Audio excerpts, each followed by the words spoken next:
Yeah, keep it simple. Drop a rock into the water, watch it ripple. Tides turn quick, just keep your head on a swivel. Competition getting stiff, I'm here to make you wiggle. You know me, surround your whole town, make you yell siege. All-star, homie, this the king's speech. You can lock it down, we gon' still breach. Boy, preach. Who's next in line? Can you make that climb? Now is the time, get out of your mind. Raise up the lights, we all here tonight, so let's do it right. Yo, we came here to fight. Who's next in line? Can you make that climb? Now is the time, this world is mine. Raise up the lights, we all here tonight, so let's do it right. Yo, we came here to fight. Boy, you already know I'm the real wonder. Boy, I bring the storm, you gonna feel thunder. So your body count is up there with killmongers. How about you come take a look at some real numbers? Might just double up on you while I still slumber. I'm the living proof, I'm just coming through for the thrill of it. Room full of all-stars, we all guys. Somebody gotta be Zeus, I'll take charge. Fight. Who's next in line? Can you make that climb? Now is the time, get out of your mind. Raise up the lights, we all here tonight, so let's do it right. Yo, we came here to fight. Who's next in line? Can you make that climb? Now is the time, this world is mine. Raise up the lights, we all here tonight, so let's do it right. Yo, we came here to fight. Positive, negative, I'll take charge and shake eyes, remain great while I pay homage. They always said that pressure can make diamonds, so keep climbing all the way up, that's where you'll find me. Right next to the legends, I go off my brethren, said goodbye to the old me. I'ma make sure that you know me. After this here, you gon' own me. Didn't choose a game, it chose me. You know what G-O means to an OG, let's go. Fight, who's next in line? Can you make that climb? Now is the time, get out of your mind. Raise up the lights, we all here tonight, so let's do it right. Yo, we came here to fight. Who's next in line? Can you make that climb? Now is the time, this world is mine. Raise up the lights, we all here tonight, so let's do it right. Yo, we came here to fight. Who's next in line? Can you make that climb? Now is the time, get out of your mind. Raise up the lights, we all here tonight, so let's do it right. Yo, we came here to fight. Who's next in line? Can you make that climb? Now is the time, this world is mine. Raise up the lights, we all here tonight, so let's do it right. Yo, we came here to fight. Yeah. Get your back off the wall. Come on, yep, come one, yep, come on. Get up, yep, get your back off the wall. Come on, yep, come one, yep, come on.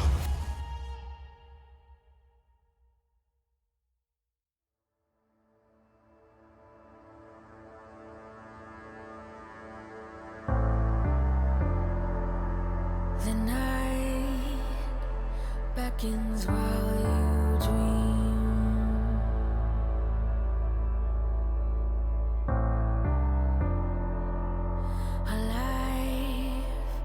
Never lives in peace.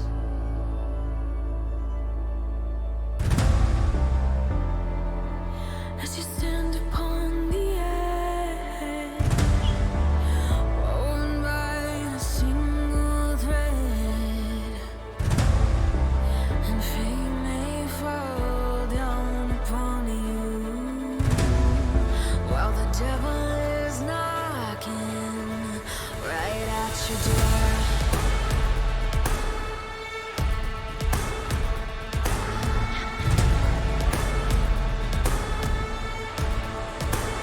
So are you restless? Each night you hear the drums roar. Awaken, awaken, the voice begins to call you while you hunger. A taste of destiny is searching for a way.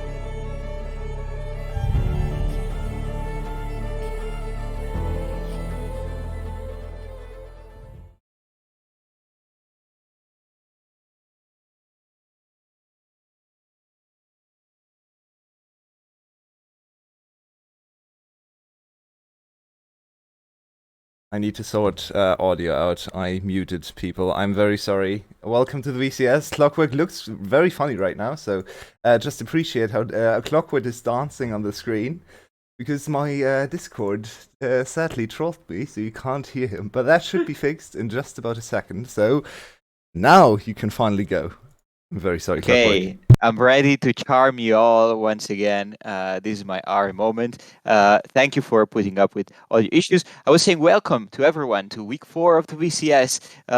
We are closing with 2 absolutely banger series, and let's start with the first one. We're hopping immediately onto Cerberus versus Saigon Buffalo. This is a very crucial series for our standings, and we are going to see them head to head to get to the top 4. I want to discuss first. First half has been very exciting. We've played already 80 games. Let's say, average season usually has 90 games. So we're basically just a little over half the split, and we're already getting to that mark. So after this first half, I want to ask you, Tim and Rebel, who's your MVP for this first half? I mean, we talked about that a bit in the green room. I think we have a few different candidates. I think You can also be wrong. It's okay. Yeah, I probably Artifact, I would say. On the other hand, like a good pick for me would, for example, be also Emperor, because I feel like while Dia 1 has been playing good in some games, he has also had some really awful performances, and I think like most valuable player for his own team, I feel like is Emperor, just because his team lives and dies with him. And if he does well, they win. If he doesn't do well, then they usually just get stomped. So I think I would give it to him just because he himself is the only like really, really good player in that team. Right. Rebel, do you agree? Just to clarify, you said Artifact. Is that true, or did you say Emperor? I said Artifact would definitely be somebody to consider, but I would go with Emperor.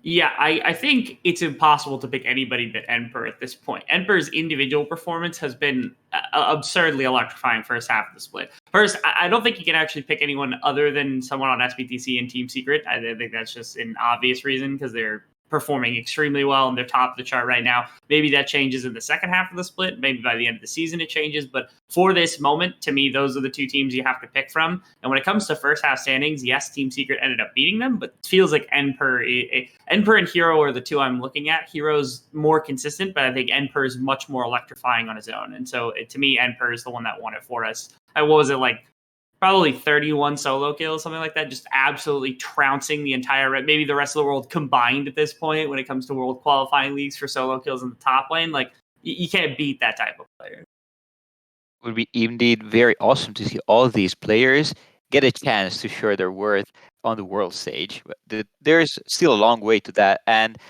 you mentioned a lot of players on the top half of the map. And this confirms more or less one of the trends that we've seen in this first with the durability patch that sees a lot of games that are more centered towards the north. Mm-hmm. So I'm going to pivot to the other half and ask you about the ADCs, because we're having a lot of competition in the ADC department. Mm-hmm. And I want to ask you, Rebel, you have strong opinions about our ADC, except for Ya. Yeah, unfortunately, we can't talk about him, so we're just not even going to bring him into the conversation. But I find it interesting. I'll at least confer to begin with Tim in saying, like, do you see the same thing that I do when it comes to, like, celebrity, probably Artemis, Shogun being top 3, close to top 3, minimum top 4 for all 3 of them? Yeah, I those would be my 3 picks as well, probably. Okay, because after that, I then have Style. I think Style's been playing pretty well, even though Gam has not had the greatest start to the split. I think that Uzi has showed off enough that I would be willing to put him even above Eddie, who I have at number 6, and then Slater sits at 7 because Slater is, for some reason, inting half of his games away. But that's about where I sit right now. And he hasn't even played that much Kai'Sa. No, he hasn't. No, he hasn't played that much Kai'Sa. He finds himself in positions where he can sometimes carry his fights, but every other fight, it feels like he's just getting caught out. Unfortunately, Slater just isn't doing it for me this split. Also, Eddie to me is not pushing the envelope for how well he could be playing as an ADC. Like this to me is not one of Eddie's better splits. Like Artifact has stepped up, Penguin, Hero have stepped up, Zhu Hao I think has stepped up tremendously. I don't think Eddie has stepped up to the top level we want him to. Like to me, he's not a top level marksman at this moment, or at least in the games that I've seen. So that's my one reservation about Eddie this split. Just chime in onto Eddie before letting Tim rank his opinion. Mhm. Yeah, of course, he also was mentioning in the green room that Eddie always has the one trademark solo kill against anyone. So he just dies once in lane Uh, before turning on the screen. That happens always to Eddie's lanes. That's why I agree with not putting him in the top half. However, he is a very strong positional AD carries come team fights, mhm. and he's many times saves team secret when they're in a pinch. So that said, Tim, do you agree keeping Eddie at number 6, or well, you probably would put him even lower, right? Yeah, I mean, I think Eddie and Slater have been very much the same but different. You said it, Eddie, Mhm. right? He's the guy who steps up in team fights. I think Slater would like to be in that position because, Slater's in a team where okay, the team is just not good. Throughout, I think that it's just um their solo lanes are underperforming. Jungle is sometimes really questionable, and in the games they've really been competitive in, or they've been really looking to get wins in. It has usually been Slater just popping off in team fights and having those huge performances. So I think if he was in a team like Secret, where his entire team was just much better than him, as is with Eddie the case right now, then I think he would probably perform better. And so I would actually put him over Eddie because I think Eddie has just some of the probably top 2, top 3 players at every single position, and he's easily not top half. So he's the by far worst player in his team, and he's still finding ways to really grief them as much as possible. So I would actually put him under Slater. I can't really with the other AD carries. There are some AD carries that haven't really seen much play time, who've been swapping positions and stuff. So it's hard to put him lower than seventh, but I think he is definitely for us too the standout bad AD carry in one of the good teams. I see. So hopefully Mhm. Milky doesn't see this clip. He's president of the Eddie fan club that is dwindling at the moment. And now that we've talked about all players that have popped off in this first half of the split and the 80 carries, we now need to hop on the first series of the day, Cerberus Saigon Buffalo. And I will start with asking Rebel that we have seen one of your favorite player in the jungler, Drakthar, actually hopping on and off this lineup. So what is going on with Cerberus roster? What is working? What is not working? How are they piecing up this 7-man roster? They're trying to figure out, I think, the big difference between having Poss, having Leash inside the lineup versus having Huber, I think, in the lineup, as opposed to having Pun, Drakthar, and Ronopi. And again, in my opinion, the thing that makes the difference is that with Pun, Drakthar, and Ronopi, this is the OG version of this team. They have a lot of reliance on Artemis to do well. They don't put a bunch into Pun. They don't put a bunch of resource necessarily into Drakthar. But Drakthar is really active to kick off the game, wants to make things happen as much as possible. We've seen that quite a bit. He's filling the role that Ego did back on this team when this team was one of the most competitive inside of the league. And it doesn't always work for a number of reasons. In my opinion, I don't think that Pun and Yato are the greatest of solo lane pairs. Not that they're necessarily that bad. And I don't think this team has worked on making sure that Artemis is going to have everything that he needs. Not to mention their meta reads have been, they were a little sus to start off this entire split. And so the big difference between the two rosters is that Poss and Leash are the higher econ combination. They're going to be playing 4 top lane a little bit more when Poss is inside of the lineup to make sure that they're in a comfortable position. Ultimately, I think the team doesn't necessarily hinge around top jungle, but depending on the matchup, they're going to try to find something that works as best as possible. So whoever their opponent is, I think changes what's going to actually go out onto the field on any given day. Right, and we have seen Cerberus, as a consequence of this indecision and working out their highs and lows, they're actually 11 wins and 8 losses in single games.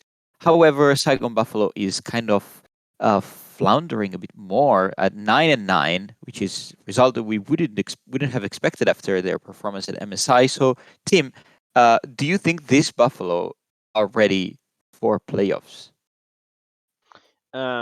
I mean, it's a 16 playoffs, right? So they have some time. They just have to get top 6 and do their thing. Mhm. And I still believe in them a lot, especially like players like Shogun, who, when the pressure was highest, right? You go to MSI and then you have a really young player. What you expect is, okay, he's probably going to int it down quite a bit, and then we see where he goes. But instead of that, he just turned around, killed everybody, became a monster, and then just. I think we're seeing that back a bit now. That Saigon Buffalo has actually stabilized, and I think this match today will be so important for them, because in standings they're right now one spot behind Cerberus. They can equal out and then basically be tied for top 4. And I think being back there and getting your form back, similar to how GAM has already managed to, would be a very important move and would be a good week for them. Just confidently beating AS, which it's still AS, but other teams have struggled, and now beating Cerberus would really put him in a good position. Indeed. And Tim, you just mentioned like Shogun, his performance was the most impressive out of the team at international stage. And I want to ask you, how do you think he will fare in a matchup against Artemis, which was one of the most impressive AD carries last year? Well, last half year, because it was winter split. But now, do you think his performance is up to par, or how does this matchup go in your opinion? I'm gonna be interested in that because, I mean, already in spring, I felt like in the second half of spring he was the better AD carry already, but Artemis was struggling a lot. I think he has been playing a bit better this split, so it could be closer. But I think it's actually about Artemis. Can he get back to that winter performance, to the one-man show, and really take over the game on his own? Because he hasn't really been showing that for like a few months now, and on the other hand, Shogun has really been popping off. So I think it is more an Artemis to prove that he is still keeping down the young players than really Shogun showing that he's better, because I think he's already done that. Indeed, this will be one of the key matchups that we want to see in this series. And another look that we want to give is to the two, let's say, main gears of the engine of the respective teams, which are in the jungle matchup, which is Binjay for Saigon Buffalo and our beloved Drakthar for Cerberus. You mentioned a bit before that Drakthar has a better synergy with Pan and the rest of the roster. So, Rebel, how do you think this matchup will play out? Do you think that BJ still has that edge that we have seen, for example, last split and last year as well, to craft this early game pathing and catch the enemy off guard?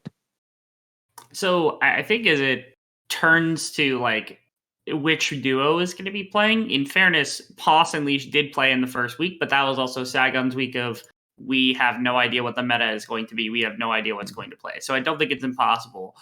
Before talking about anything else, like it's worth just talking. The champion pool difference between Leash and Drakthar really has been like they've shared a little bit, but for the most part, it was like a lot of Viegos and Zhao, and then it was Wukong coming through from Drakthar, which is pretty common. And on the other side, Leash was Nocturne, he was Trundle, he was a lot of those type of champions for being able to attack lanes very specifically, as opposed to a kind of more general type team fighting that Drakthar usually would stick with to be able to have like skirmishing power and big fighting type power. So depending on what they look for today, I think BJ matches that first style, the style that Drakthar usually plays. So if they want that contrast, then they're looking at Leash to be a very hard kind of lane setup type game.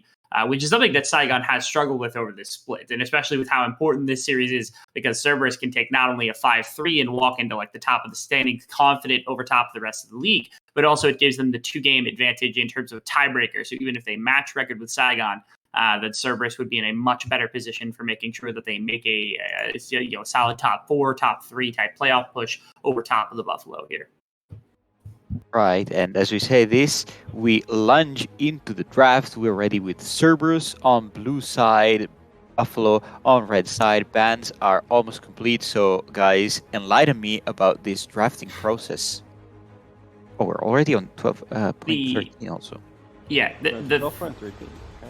the biggest thing that I think we're watching for here is whether or not the Cerberus takes Sivir. like whether or not Artemis takes Sivir to me is the biggest thing that I'm looking at right now, because they need it, right? Like, if they don't take it, Saigon Buffalo will take it, and that is Shogun's best champion. Like, if Saigon ended up making a push for like top 3, top 2 by the end of the split, Sivir is going to be the reason, because Shogun is probably the best Sivir player we have inside of the league, and for some reason nobody is prioritizing it high enough to be taking it on like B1. No one's prioritizing it high enough to be just like immediately taking it or even banning it away from this team. And so it wouldn't shock me for them to go jungler and Sivir right here and just absolutely slam that combination.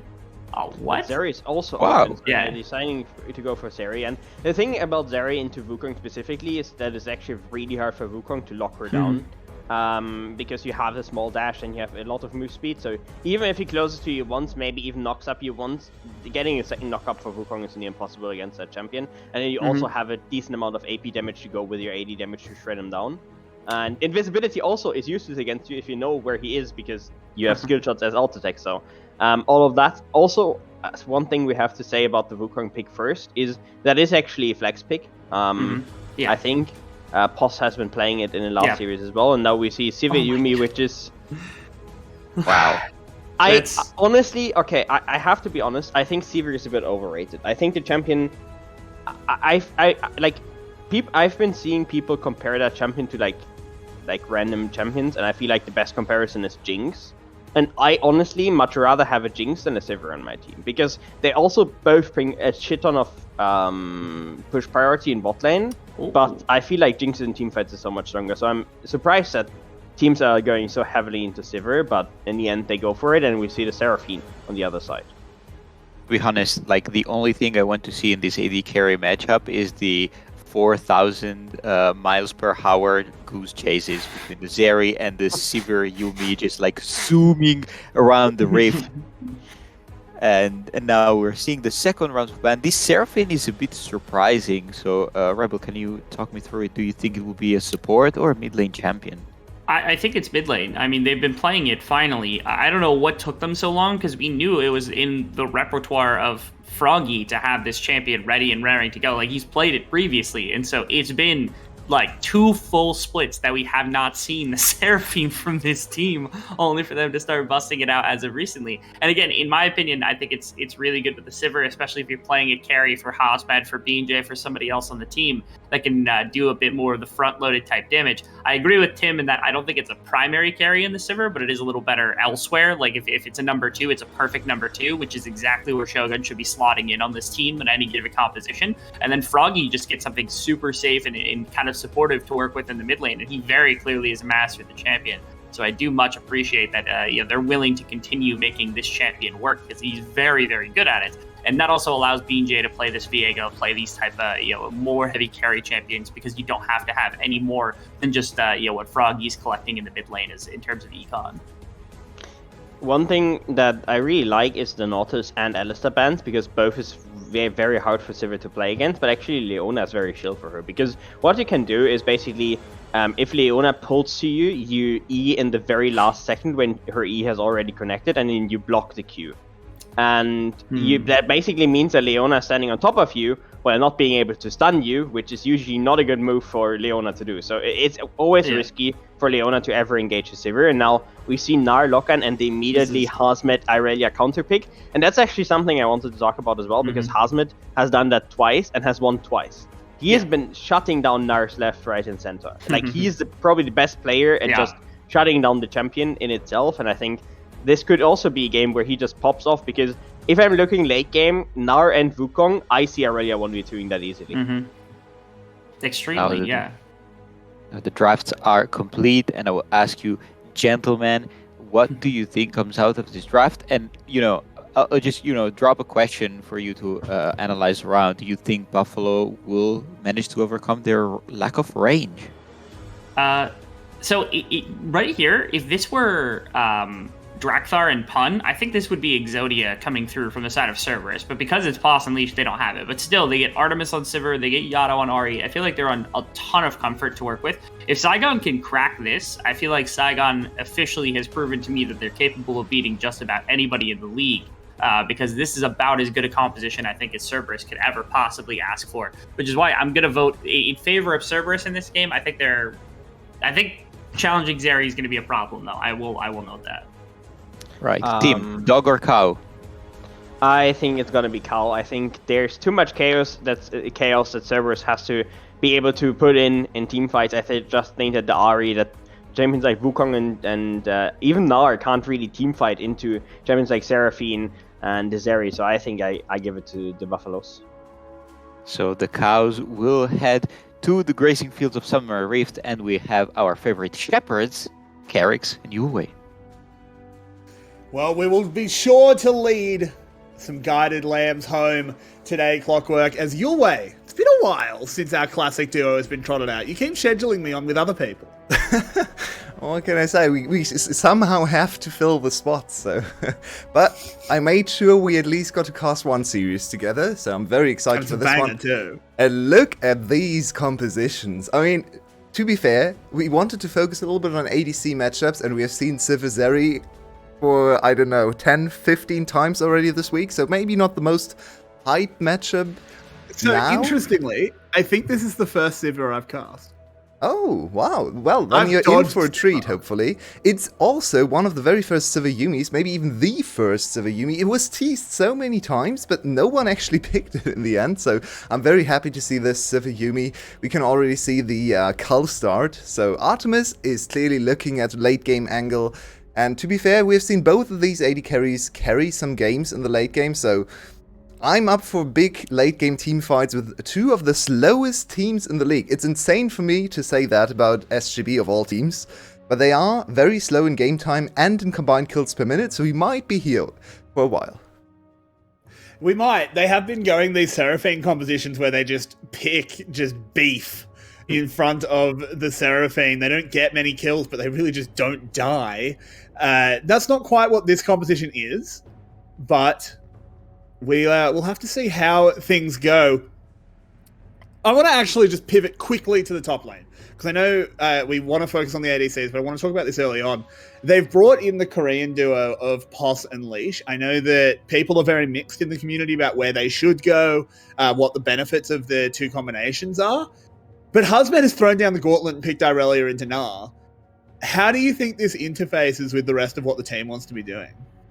So, first of all, narratively, I want to say Hasmir definitely has a lot to make up for. In his first week, he was inting his brains out against Poss and Leash.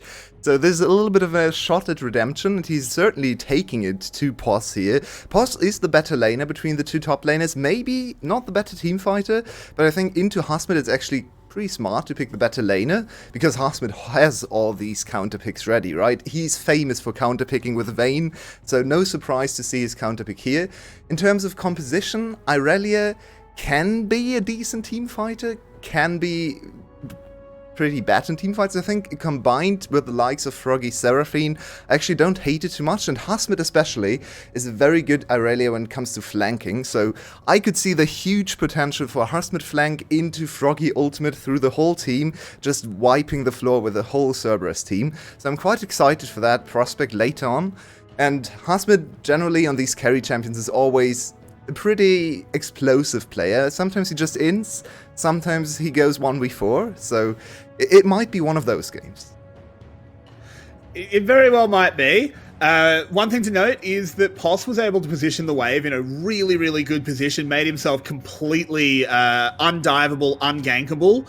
BJ pathed bottom to top and was unable to get anything done, didn't even show anywhere. So, look, Viego doesn't mind just resetting after his first clear, but I do feel like Poss was able to navigate SGB's early game plan very well.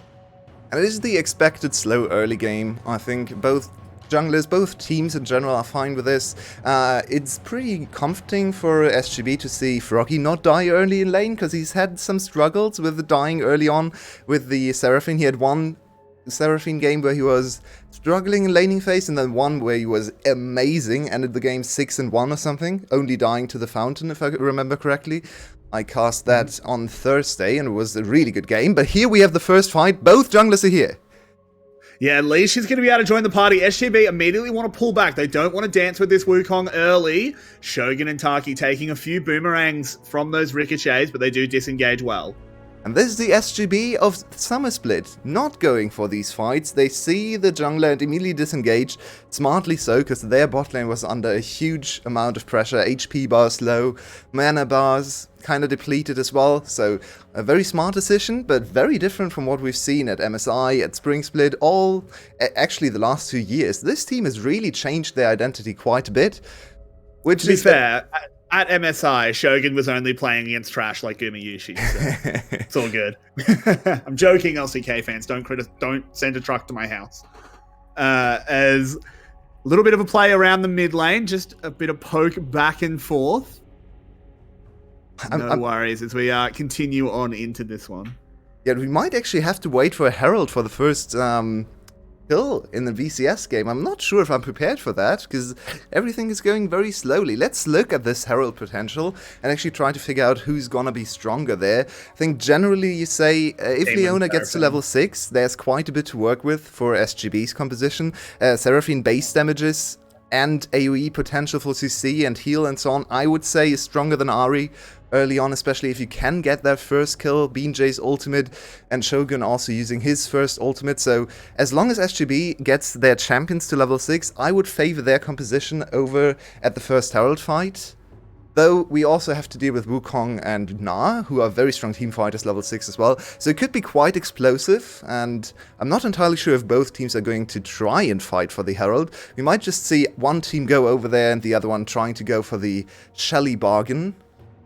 But I'm hoping for an early team fight over there, because so far nothing really has happened. Yeah, God, we're so spoiled in the VCS. We sit here for like 7 minutes with no kills, and we're like, come on, guys, get to it. And then you've got, like, you know, the LCK casters, like, it's been 45 minutes without first blood. We're doing okay. We are such spoiled brats when it comes to action to cast. Very true. But regardless, I am surprised at the restraint of these teams, all jokes aside. It is really surprising. It's also a good sign, honestly. I've been talking about how I think the VCS was really hurt by the durability patch because those early skirmishes didn't work anymore because you didn't actually get kills. So seeing our teams begin to adjust, and as much as it's not necessarily the type of League of Legends I like to watch, this is probably the correct way to play. And as we head towards Worlds, it's what I want to see our teams doing. I'm not sure if I entirely agree with that, because we have seen that a lot of aggression still from the LPL, and even LEC is trying to go for earlier place again, so not entirely sure. I think some VCS teams actually play this way too. I'm talking about pre-8 minutes. We have our first dive. Boss is getting dove. There's a Vanguard's Edge landing and the flawless duet. Husmed absolutely smurfing this play as they do pick themselves up a first blood. And look at the time, it's 8 minutes in, that's a free Rift Herald. That's actually a huge advantage for SGB, as long as they don't die in bot side. They are struggling in the bot lane laning phase, and they are bleeding a little bit of money over to the Sivir, who also started very ambitiously with a Cull. So she's generating some extra money, and Yuumi is also getting to mine away at her support items. So it's quite a good situation over for Cerberus' bot lane, but not quite enough to offset the advantage generated by SGB's top side. And with Husmed getting an early kill, and probably the Herald channeled into him top lane as well, he might be the one we are going to look at for carrying the mid game in this game. If they don't immediately drop the Herald, they are going to back it off to Husband TPing back to lane. We did see Artemis picking up 2 plates, so in terms of raw Herald, it's even. Of course, once the Herald is dropped, assuming it gets 2 plates, it is going to be even, but we do go to a pause, unfortunately. Hopefully this one does get resolved fairly quickly. But I think with the kill, also, again, you know I love going to my intangibles. I think Husmed will feel really good after that dive, because he played that to perfection. Oh god, the names. What is happening? Oh yes. We've got Paul Carrick, Coach Tim, and Yulwayix. That makes absolutely no sense, by the way, for people who have ever worked with OBS. The names that are not our names, Carricks and Uway, aren't even on this scene. It makes no sense for them to show up. They're not on the scene. It just makes no sense whatsoever. We don't have spoons for a day and we fall apart. Regardless, so far in this early game, what's your read of that trade of that Shelly bargain? Well, I feel like both teams can be decently happy with this one. I think SGB is a little bit disappointed in their bot lane. I actually want to go back to one of the points Tim made in the pick and bans, talking about Sivir against Leona, and actually arguing that Leona is a pretty bad pick into Sivir. And so far, we really haven't seen anything from Taki to prove him wrong. So the Leona not doing anything, not getting out of lane to roam, which is one of the big advantages into the Yuumi matchup, right? You're not picking Leona to outscale Yuumi. That's not going to happen. You want to make early impact on the map. You want to group over the jungler, try to go for maybe even a dive. Of course, if you make the dive happen on the Yuumi lane, you get a 2-for-1 special. So that's always something you look at. But so far, Leona completely neutralized, and even worse than that, actually dominated in lane. So that pick looks like a little bit of a trap. So Cerberus, getting back to the pick and ban phase, they actually banned away 2 supports and forced Taki onto this Leona, which seems to be paying dividends. So we have a very interesting map split here, where Saigon Buffalo is dominating the top side, trying to set up their counter-pick hyper-carry player, Hasmed. Once again, we have seen this work multiple times. We have also seen this fail a few times in the past, because Hasmed himself can be a little bit of a streaky player, can die in side lanes quite often. So this is set up to be a super interesting game where one team has an advantage on the top side in a side lane carry, and the other team probably is building a teamfight advantage through a hyper carry Sivir. So this might really become one of the classics. And you have to consider, Cerberus is 2-0 over Saigon Buffalo. It's a very important match, especially for the Buffaloes. If they lose today, they drop to the same score as Wales, and quite far away from Cerberus and Gum, their immediate competitors. Actually 2 games out of playoffs, or top 4 position, I should say. So Saigon Buffalo really needs this win today. Yeah, and I do think playing through Hasmed makes a lot of sense here. He's on this Irelia. He should dominate lane. He already has been. They make that dive happen. This is basically one of those games. We are back in game, and I'll finish my point up. This is basically one of those compositions where Hasmed does all of the work. You know, he dribbles the ball all the way up the field, knocks out the opposing goalkeeper, and then just gently rolls the ball in front of the Zeri and goes, okay, you kick the goal now. Because he'll carry the entire game, and then Zeri will eventually come online because she hasn't had to do anything all game, and she'll do the last little bit of carrying. So I actually think that makes a lot of sense for SGB. I like the way they're setting this up. Yeah, I don't disagree, and you always have to consider the Seraphine as well, farming up nicely. Very big late game, not hyper carry threat in terms of damage, but still, it's kind of hard to talk about supportive champions as hyper carries, but she is in a certain kind of way, because there comes a point in the game when she has 300, 400 HP, and the enemy team doesn't have the huge burst potential, where you just can't win teamfights against the shield and the shields and heals from Seraphine and all the control and disengage she provides at all. So you always have to consider the Seraphine as well. If Cerberus is able to jump on top of her with an RE, Gnar combination, maybe even Wukong in there, though Wukong into Seraphine is pretty hard to play, and especially jungle Wukong is not able to one-shot her. But still, if you can isolate the Seraphine, maybe. Should be fine. He's full stacked. It's really risky to gank him here. Beanjay is also in the vicinity. This could go horribly wrong if Leash commits. I don't think they'll do it. I think the Gnar is going to save them. They don't want to do this while Post is so far away from Mego. Yado's here. Yado, where are you going?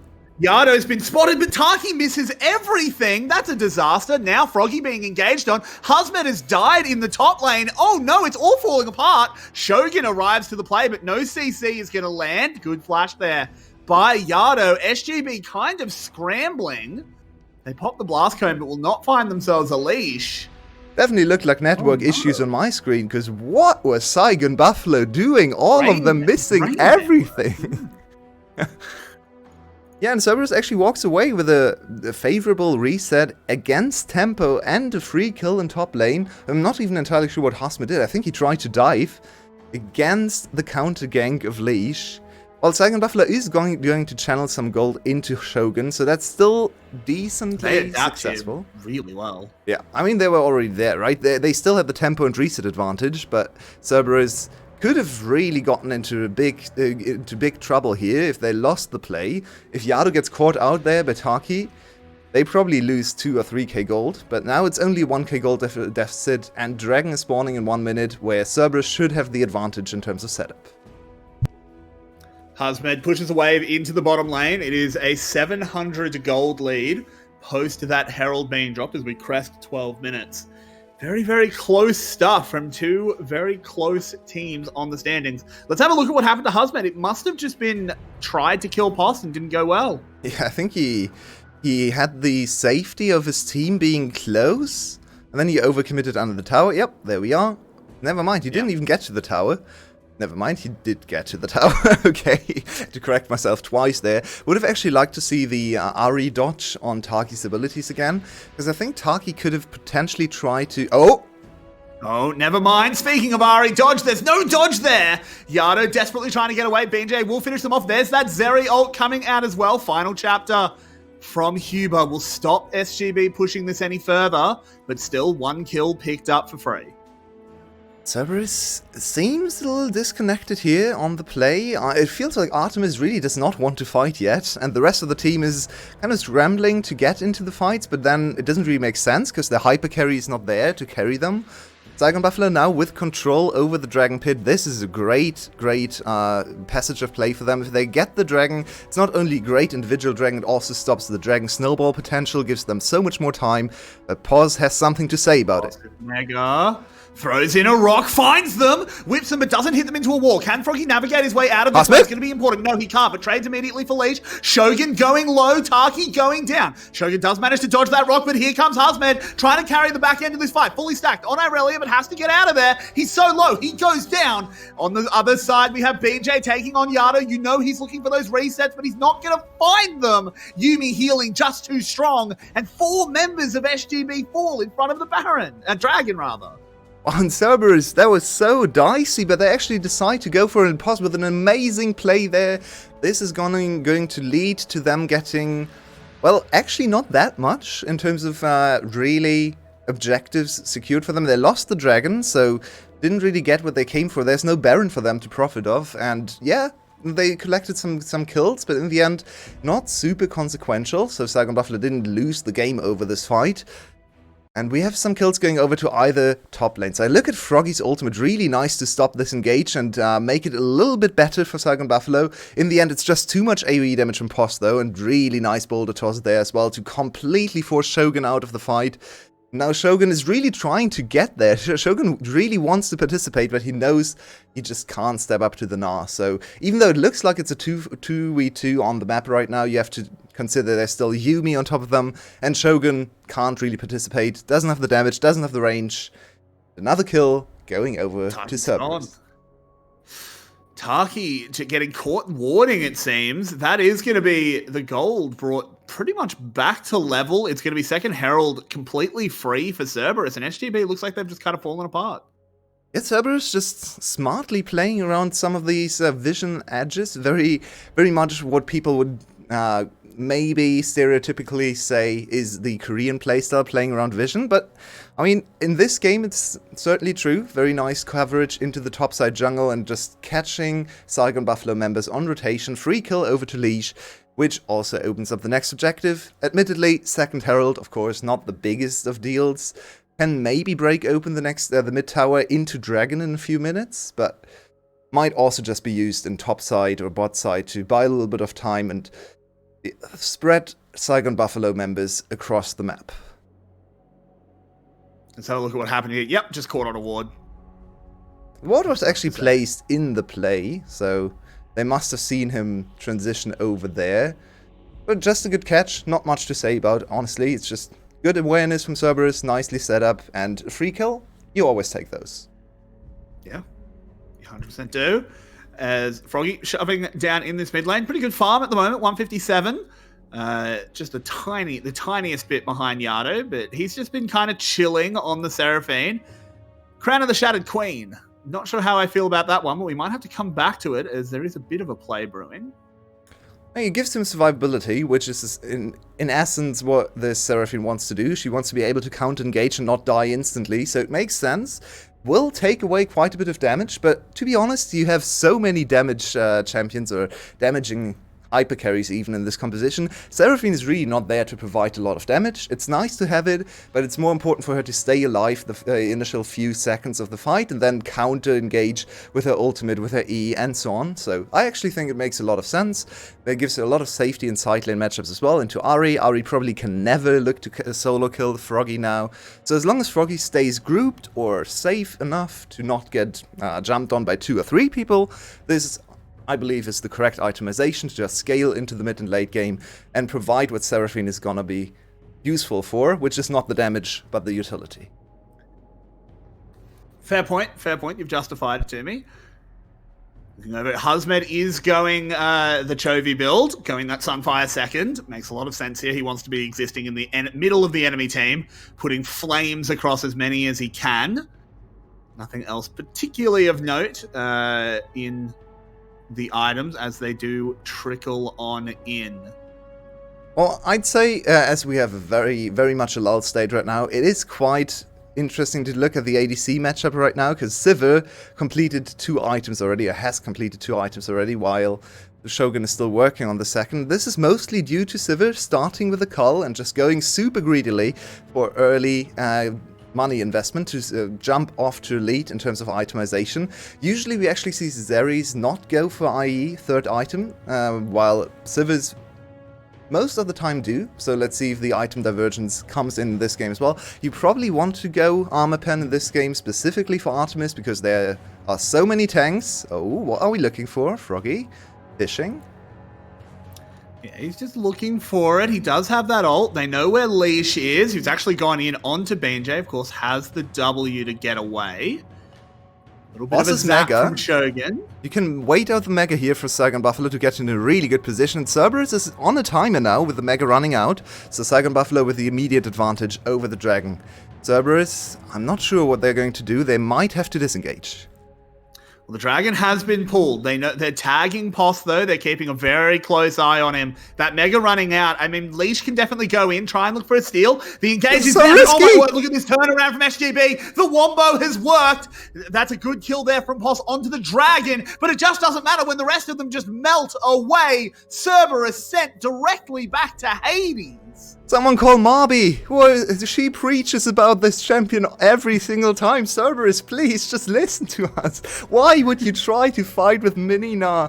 That was the most basic mistake a NAR team can ever make, and I'm not sure, maybe that's some of the communication. We always have to be a little bit careful talking about Cerberus, because who knows how good their communication is, who knows if the language barrier actually plays a role. Maybe some of the Vietnamese players really wanted to push for the fight and wasn't able to communicate correctly that he was too far away to actually impact the fight, but that was just foolish, honestly. Just, there was no chance of them ever winning the fight, and yes, they got the Dragon. But it's really not worth to go for a second Dragon, especially before the Dragon buffs come in. Maybe there would be someone who could justify this kind of play on the next patch, where individual Dragons are stronger. But I think in the end, winning a team fight, getting shutdowns, and a tower is always going to be worth more. Oh, Froggy has been caught out, but he's got the dancing shoes on, dodging just about everything he can. It's not enough, though, and he actually burns his flash in the end. Poss? What? Huh? What? Poss behind the tower gets away, though. Happy bee indeed. Poss just scuttling away there on the Mininar.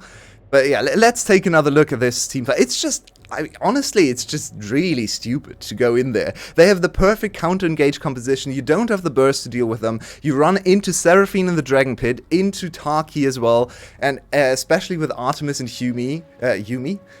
Running in there and exposing themselves when they have to kite back and really try to avoid the initial engage and go from there.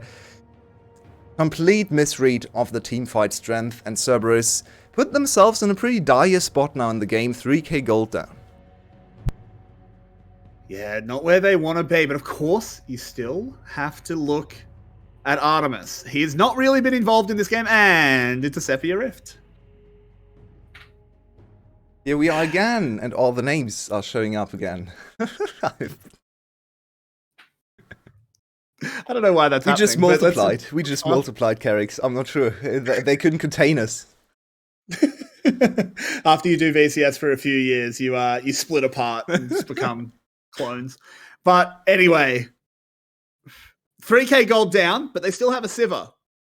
So how dire really is it? Well, it's Sivir against Zeri, and yes, I believe Sivir is a very, very strong hyper carry, but she's also still gated by range. Even though they changed all those aspects about Sivir's kit, she's still a 500 range champion, and she has a huge problem fighting against, especially in very terrain focused matchups. And we are on a mountain rift. She has problems fighting against higher range champions like Seraphine, like even Aurelia is really annoying to deal with because you can't really spell shield an obvious spell from Aurelia. Maybe the E, but then she can still chase you down with ultimate and so on. So the Sivir might be able to hypercarry in terms of damage, but it's gonna be a very difficult task for her. It's Artemis, so you should be able to do it, but I don't think it's quite as easy as, say, Twitch Yuumi in this game. Twitch would have the option to come from the other side, maybe try to isolate the two squishies on the other side. Sivir can't really do that. She's not sneaky enough. She's a very honest champion. She just walks at you, deals a ton of damage, and you either kill her or she kills you. So I'm not sure if Sivir can carry this game on her own. Of course, there are also other setup champions here. If Na has a really good team fight like he did in the first Dragon fight, maybe Sivir has enough time to build up her stacks, her lethal tempo, all the crits, and then the pizzas or whatever skin she's playing spread through the enemy team. But it's not quite as easy as 500 CS and we win for sure, because this Sivir actually has to put in some work. Yeah, it is very interesting. And of course, one of the best ways to mitigate a lot of Sivir's damage, as you said, she's honest, is healing from the Seraphine. She's not Zeri, she doesn't one-shot you. She actually has to auto-attack you a couple of times, and if you can heal enough that maybe it's one or two more auto-attacks needed, she might not be able to do it. But, we are stuck in these traditional VCS pauses. Oh, good Lord, what have you done? What have you done? Okay, I should really stop tinkering with this. Just stop touching it. Wait till the break. But you've completely thrown me. Your way. Figure out something to talk about. I destroyed Carrigs. Well, last time we didn't have the pause didn't go for too long, so let's hope this is going to be resolved shortly. Some network issues apparently right now over in Vietnam, which sometimes happens. But the Sharks again. It's always the Sharks. Secret agents. They're hungry. But yeah, hopefully it does get resolved. We don't like these saps. But yeah, your way. Do analysis. That's your job. Come on. I would really like to actually have a look at the game state again. Oh, there we are. We're back on the race. There you go. So no need for You that. got to ask. 77 in kills at 21 minutes. A little disappointing as a long-standing VCS fan, but not the worst. We've seen much slower games. I'm actually a little bit surprised by how few items Froggy has on his belt. He's almost on 200 CS and is still kind of... I mean, yeah, okay, he's sitting on a lot of components. He's trying to go into Riley's second item. Even more utility, stun, or root, I should say, root on 1E, so you don't always have to double stack the E, which is great because then you can concentrate on double stacking W with your Encore, and Encore is the ultimate, whatever the passive is called. So you actually have the shield and the heal every single team fight, so just utility focused build, which was, yeah, it just makes a lot of sense with this Seraphine in this composition. She's not a main carry. She's here to provide as much utility as possible. Fair enough. It's stage presence, by the way. Stage presence. Oh, it's a nice name. Yeah, it's not bad. But we have this bot lane tower probably about to fall for Cerberus, so that will get them some gold back. Yeah, that has been holding on for dear life.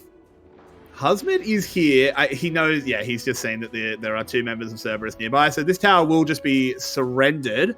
SGB not really trading anything for it. So did he not get local gold?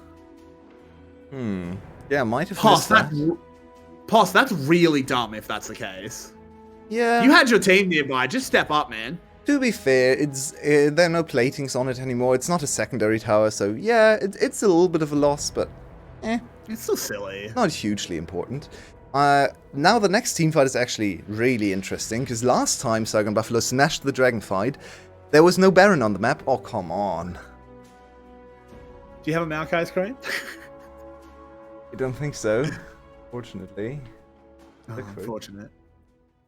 No, it's okay. We will talk for a little bit, but yeah, look, it looks like there's a few issues with the internet. I think it was the first pause, they said it was on Cerberus's end.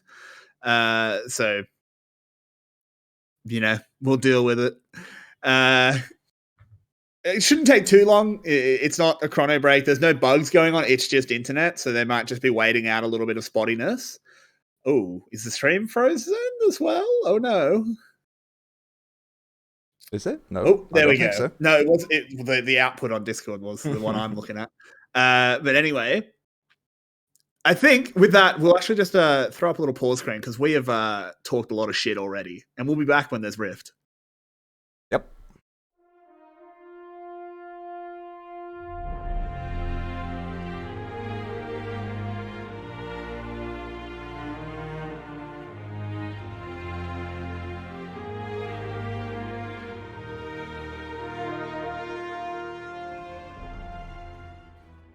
Hey, here we go again. We're back in the game because our pauses are 30 seconds each, so we have no rhythm whatsoever. Thank you very much. But here we go. It's still a hugely important fight coming up with the dragon spawning in 15 seconds, but it seems like Cerberus doesn't actually want to go for it, so might be a free dragon for Saigon Buffalo. And honestly, with how the last fight went, maybe a smart decision over from Cerberus. Yeah, I mean, Cerberus also doesn't lose a huge amount here. Yeah, they have a lot to gain by moving up to Soul Point, but you don't really care about SGB getting one stack of the mountain here. It's not really going to break the bank. You get more farm onto your... actually, it's going onto the Ari in the top lane. I really would have liked to see Artemis being given more gold, but he still has 2 items, 2.5. Actually got the double crit cloak on the go as well. Yeah, I probably just trying to get as strong as possible for the next fight. So once again, questioning the communication there. They clearly didn't want to go for the fight. But there's another team wanting to go for a fight. That is Saigon Buffalo, just taking that Baron face up. It's hard. It's really hard for Post to TP in here because he doesn't have any Naba. Seems that like Saigon poke Buffalo from Yano might have dissuaded them. But with the TP being committed, I think SGB are pretty happy here as long as they get some actual vision on the Baron and don't get it counter snuck, which they're not going to. Yeah, they're so happy. They just got the TP. And this whole game seems a little... I don't know. The decision-making is a little bit slow, I feel like. Both teams a little bit laggy in their decision-making because, honestly, Saigon Buffalo disengaged already. Now, to be fair to them, we have perfect vision, right? And Cerberus didn't.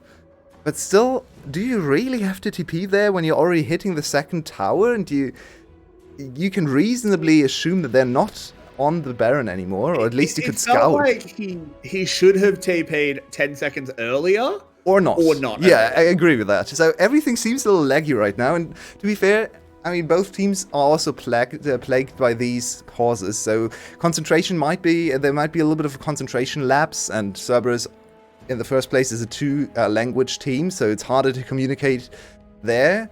This, the whole game a little bit scrambly, a little bit twitchy from both sides. So let's see who can settle in earlier. It's very close in terms of gold, very even across the board even. 3 items built on either ADC. We have IE for Sivir and we have the Pen for Shogun. So this is actually very common in this matchup. So higher item damage spikes, I should say, for Sivir, but more consistent damage from the side of Zeri against all targets. And whoever gets to the 4th item more quickly probably wins the fight. Husband needs to be careful. He has not been allowed to do side lane things. He's a 5-2 Aurelia. He's having a great game, but he has not been allowed to exist in the 1v1 against Pos. He has constantly had Leash and Huber with him. What are we doing? Taki need to be careful. They've been completely caught out. They're both going to go down. Teleport in. Good encore, but it's not going to save. Oh, the counter engage. Husband wants to make it happen. Huge Vanguard's edge. In they go. Shogun cleansing, trying to kite it back, doing Zeri things. As the Zap goes across the team, he gets the big shutdown onto the Gnar. And what looks like a disaster turns into a 2-for-2. Nothing Froggy makes going sense. way too far forward. Why are you there, you fool? Nothing makes sense in this game, Carrix. I have no idea what even to talk about. Saigon Buffalo stumbles into the jungle, gets caught, but then they win the team fight. Then Froggy overextends for no reason, walking up as a defensive champion with no escape. What is happening? Both these teams are actually just not playing very well right now, and this is just so foolish from Saigon Buffalo. Walking in there with two people who insta-die, but then Froggy with a great ultimate, and Shogun and Hasmid love this position, as Zeri is always strongest around the mountain rift and terrain, because she can use her E, she can use her W all the time. Same goes for Aurelia. So hard to play against her ultimate there. Froggy plays the whole fight so well, and then he just goes, whoa, wait a minute. People might think I'm good. I'm gonna in. Cool, gotta keep my stocks low. Tim almost had to say something good about Froggy, so yeah, the burden is off him now because Tim Froggy was desperately texting him. No, in. Oh my god. This is a very weird game. Very VCS-like game in the mid-game. The early game was very un-VCS-like, but now we're finally there again, and hopefully both teams can improve a little bit more in the second game, or even the second half of this game, because we're very close to concluding this game, and once again, it's a super important matchup. Hasmid, run! What are you doing here? Yeah, he's got to get out of there. Throws out a Vanguard's Edge to slow them down with a flash as well. Now the rest of SGB have arrived. They will keep their top laner safe. Vanguard's Edge down, traded for Yumi and Artemis ult. Might actually be beneficial for Saigon Buffalo. Flash, though. That's true. Pos Mega is down. If Saigon Buffalo finds an angle here, they could engage and get this dragon. Ahmed backs, but has TP. This is very close. I think the ultimate does actually give me hope for SGB here. If they do go into this one with a big Seraphine ult, you see BJ leading the way. They want to try and set this up. Froggy doesn't find an angle. Never mind, Shogun actually hit someone, but now Shogun's ultimate is down. That's huge. Zeri ultimate is so important. They're just trying to buy time for the dragon. Onto the jungler. They go in, immediately blow up Leash. Hasmed is distracting the entire backline. This Sunfire build makes him so tanky as he can keep this one going. BJ now surfing his way out. Here comes Boss in the Mega. Froggy holds him up. Crucial stuff. Only Taki will get Mega Nard. It's not really that important. They turn it around. Take down the Nard. The Yumi has to move over to Hasmed. Now they move on forward. They've got the Scramble Ramble on the go. Shut down onto the Sivir. Yano and his pet cat Huber, the only ones left alive. Soul point for SGB. Saigon Buffalo just out-team fighting, out-thinking and positioning Cerberus here over and over again. This is not the Cerberus of winter. They're playing with a different lineup, and it does seem to affect their team fighting capabilities, because Saigon Buffalo honestly had no right to win that team fight. No Zeri ultimate. They were running with a very separated Hasmid, who admittedly is insanely tanky, so you can buy time for ages. But still, Saigon Buffalo should have lost that fight, or maybe just went for the dragon and ran away. But instead, they once again find an angle, even against Pos's Flash Gnar, who only hits Taki. As you can see, surely in the replay now. Now Saigon Buffalo in good control of this game. They haven't won it yet, but they are favorites now. So you can see Shogun, no ultimate. That's actually... Zeri ultimate is a huge tool in Teamfight, but without it, she's just a normal ADC. But I'm not sure what Cerberus is doing. They're trying to collapsing on Hasmid, but Leash is already dead because he tried to steal the dragon. And then everyone just runs away from Saigon Buffalo for a second. Froggy looking juicy, but nice flash to get away from Pos, and then it's still Seraphine and Zeri together. Oh, and here we go again. Come back in. There's already been a catch onto Yano. They try and turn around. Leash does okay. They picked up one of their own, but Froggy will slow down Pos. They take that one down. Hasmed adding another kill to his tally. And SGB, they're finding the fights and they're winning them. You can say that again. It's just too much pressure from Saigon Buffalo. They're finding the fights and they're winning them. You said I could say it again. I was so confused by that. What the hell? I was seriously questioning my sanity. Well, anyway, continue. I'm sorry. God, he's so upset. Oh, Taki Flash A misses. Yeah, I mean, to be fair, Artemis also had a spell shield in tow, so it was never gonna weird work. decision there from Taki. I think he's pretty frustrated with the way the game has gone. No, Leona into Yumi Sivir again, please, because this is really not working out for Taki, but he's winning the game anyway. He's providing a lot of frontline and some nice CC on the other targets. Now we finally have to take a look at Froggy and his Seraphine. I think he's unbeaten so far on Seraphine this year, or this split I should say. Only 2 games, if I remember correctly, but both of them have been very dominant in terms of team fighting. And it seems like these Seraphine comps, look at these shields, they are getting kind of scary. They absolutely are. As SGB, they make their way back over to the Baron. Does Cerberus actually want to move in on this one? I don't think they do. I mean, I think they might have to. Whether they want to is somewhat irrelevant. 5,000 health left on the Baron. Leash is in range. Taki misses his E.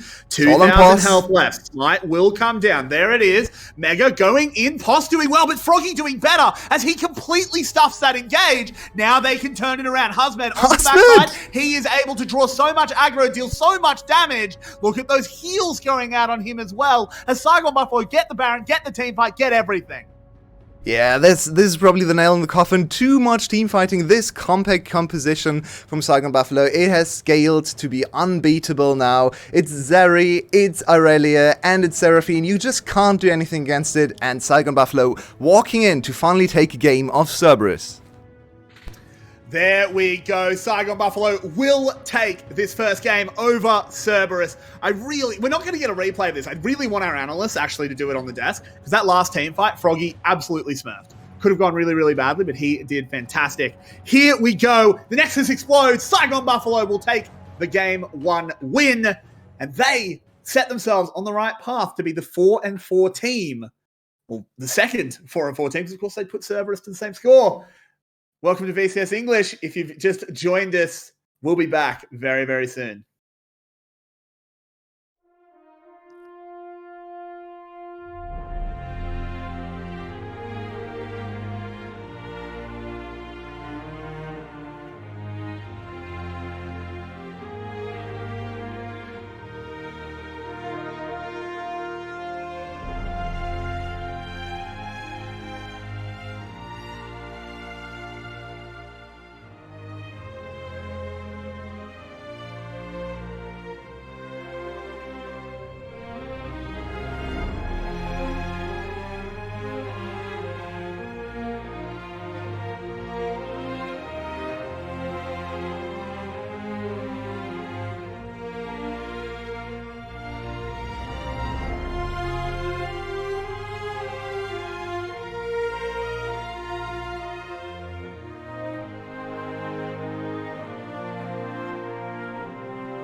Welcome back, gentle people. What a game one. The pauses didn't stop us.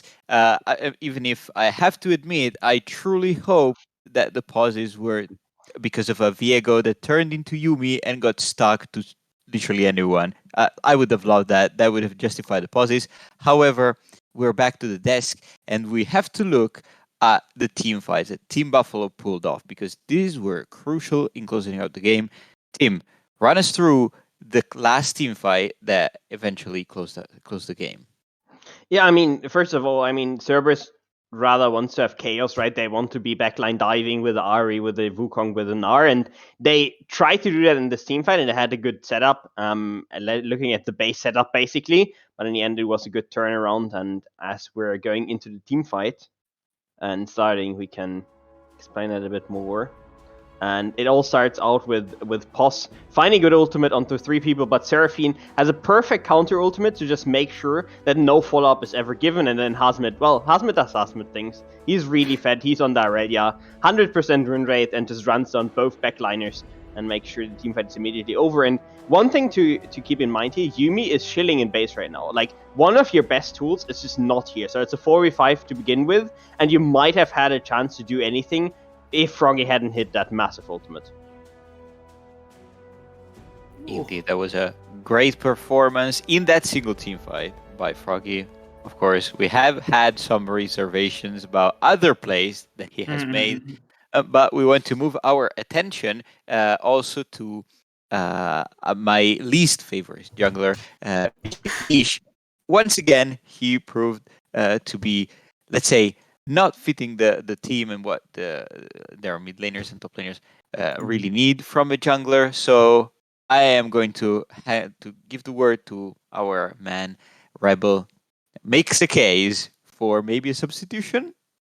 Yeah, would you call him your least favorite jungler? Absolutely. Yeah. All right, super point. low hanging fruit, worthwhile. Yeah, I don't know. Like I said, if they're running a composition like that, I don't know why they're not running Pun and Drakthar. Like, Pos didn't play badly. I'm not going to say that was absolutely the reason. In fact, if they want to keep Pos in, that's fine. But Leash did not have the impact on that game that I think he could have. I think there are plenty of opportunities to try to get diving into backline where, like, he was burning his W to start running in, to start challenging, like, frontline plays instead of anything else. And it's what really made Froggy look so good is that nobody was, contesting Froggy's positioning inside of fights. It was, it was Hazmed getting challenged. As anybody standing in front. Sometimes it was BJ getting challenged. And only rarely did you see really any access to backline. So, yeah, I don't know. Drakthar has proven himself to be more than capable of a Wukong player. Maybe one of the better ones inside of all of the VCS. And so if you're going to play Wukong, why are you playing Leash unless you're that, like... There must just really be that much synergy between Pos and Leash versus, like, having Pun and Drakthar in the lineup. And again, I wonder if it is a communication thing. We don't really know. It's difficult for us to pick that apart. But I think for game number 2, they have to consider bringing in Drakthar at minimum, if not Pun and Drakthar, just depending on the game, because obviously Hazmet had a really solid game as well. There was nothing about Pun that kind of stopped that from happening, or a Pos that stopped that from happening. So I think a change would be pretty good, especially because I think Yano had a good game. Like, Huber was having a good game right up until the end. Even Artemis had some okay plays, just kept getting driven out by a lot of other things inside of the fight that were kind of out of his control. Right, indeed. And I want to highlight that despite Hazmet absolutely popping off the whole game in a favorable matchup, it wasn't Post's fault that he ended up popping off so much. He didn't, throw away his lane. And Tim, I want to ask you about Shogun. Like, his zero performance has been on point, especially in the later parts of the game during these team fights. Actually, never mind, because we are jumping into the draft. Buffalo this time on blue side and Cerberus on red side. So we are going to see some adaptation, maybe. Seraphine ban.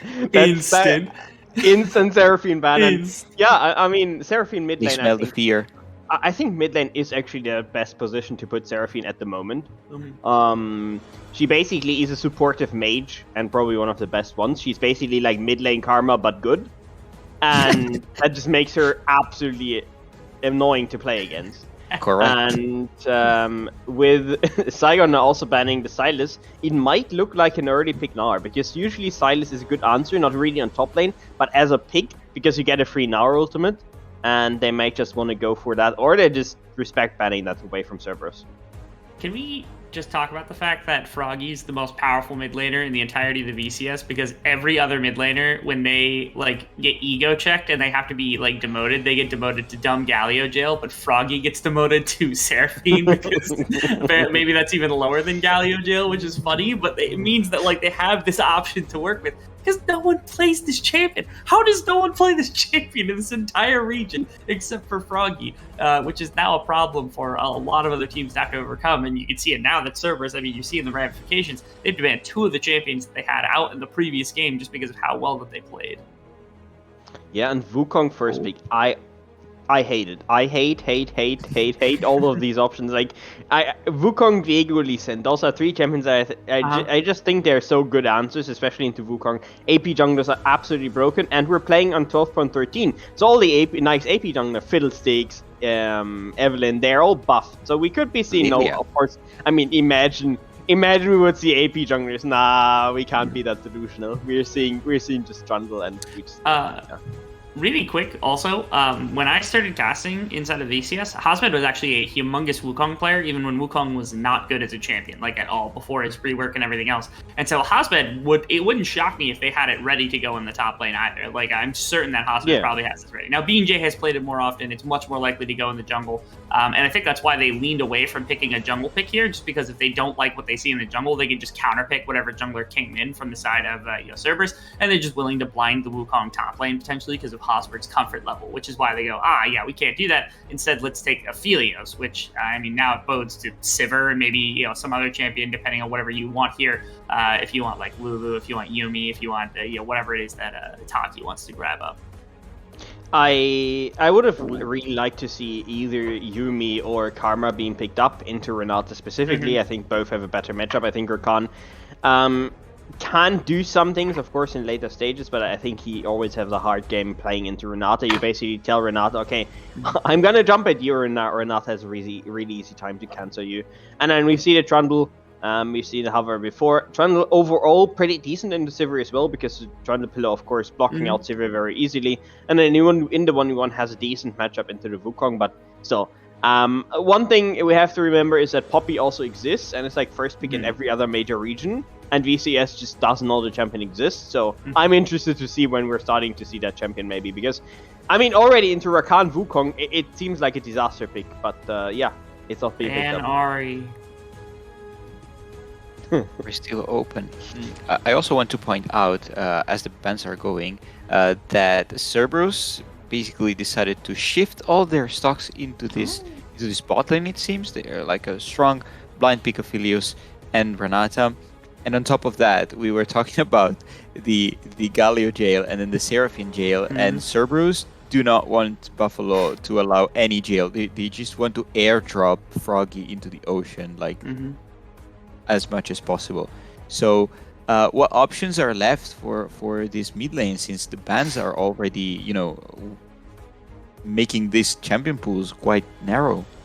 I mean, in every other region, I would say Yado is now going for Lissandra or Ari, depending on how they want to mind game this.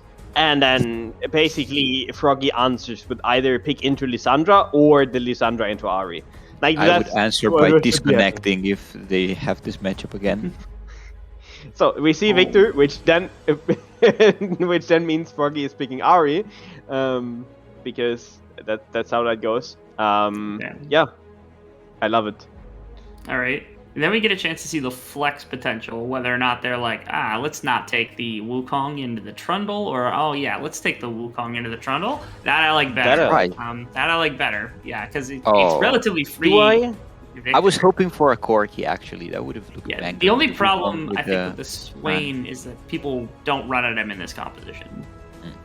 Yeah, I mean, he has a really hard time playing into enemy composition. No. Close. We're so close. Actually, so close to the Hasmed Fiora pick made Rebel quack, and instead we went back to the usual Gnar. So there's a window for an Irelia counter pick, maybe for Pos. Oh. I mean, Pos is probably one of the GP players, right? So he's picking up the GP. I mean, overall, I think, yes, the Swain is a nice champion, and one that I really like. You also have the Sivir move speed, and I'm hoping that Froggy's playing with Ghost, because if he's not playing with Ghost, then FF or next. Or Spellbook, one of the two. Yeah, he probably is Spellbook. Because you said it already, Cerberus is not running into you. You are running into Cerberus, and they have insane zone control. They have probably four of the best zone control champions in the game, with like Trundle Pillar, Gangplank, Yada on Victor, and then you also have Renata with Aphelios, who can also place on turrets depending on which weapon combo he has. So I think that the Swain overall is a good pick, but in this game will be really, really hard to execute if he's not massively ahead. You do have Sivir ultimate and Shurelya's potentially from Rakan to deliver you. The problem is the Renata ultimate, so that's like a big one. It's like Huber has a lot of skill expression in this game. I think I actually favor Saigon because I don't like the early game. I feel like it's really, really rough to try to manage this early game if you're Leash and the rest of this team. And it's something that can be snowballed by Saigon a lot easier. So I'm going to give them a slight advantage here. I am actually for Cerberus. I mean, Gangplank gets prio until level 5 into Gnar. Mid lane can contest prio, and bot lane should definitely get prio because Renata into Rakan is pretty doomed early on. Which then means, I mean, you have to contest Sivir, of course, on her pushing power, but you should be able to do that with Renata E. And then, I think Cerberus has a good early game. They have a much better late game. I think their team comp, if they manage to be first on objectives, is basically unbeatable in team fights. If Froggy doesn't get like a huge flank or something. So I would actually give it to Cerberus. I think they have a much better team fighting comp here. Okay, so Saigon, Harry Buffalo running into Cerberus, as you said. They need to sneak her around. Can they find the trapdoor to the 2-0? We're handing it to our favorite wizards, Kagrid and Mr. Dumbleway. Check it out.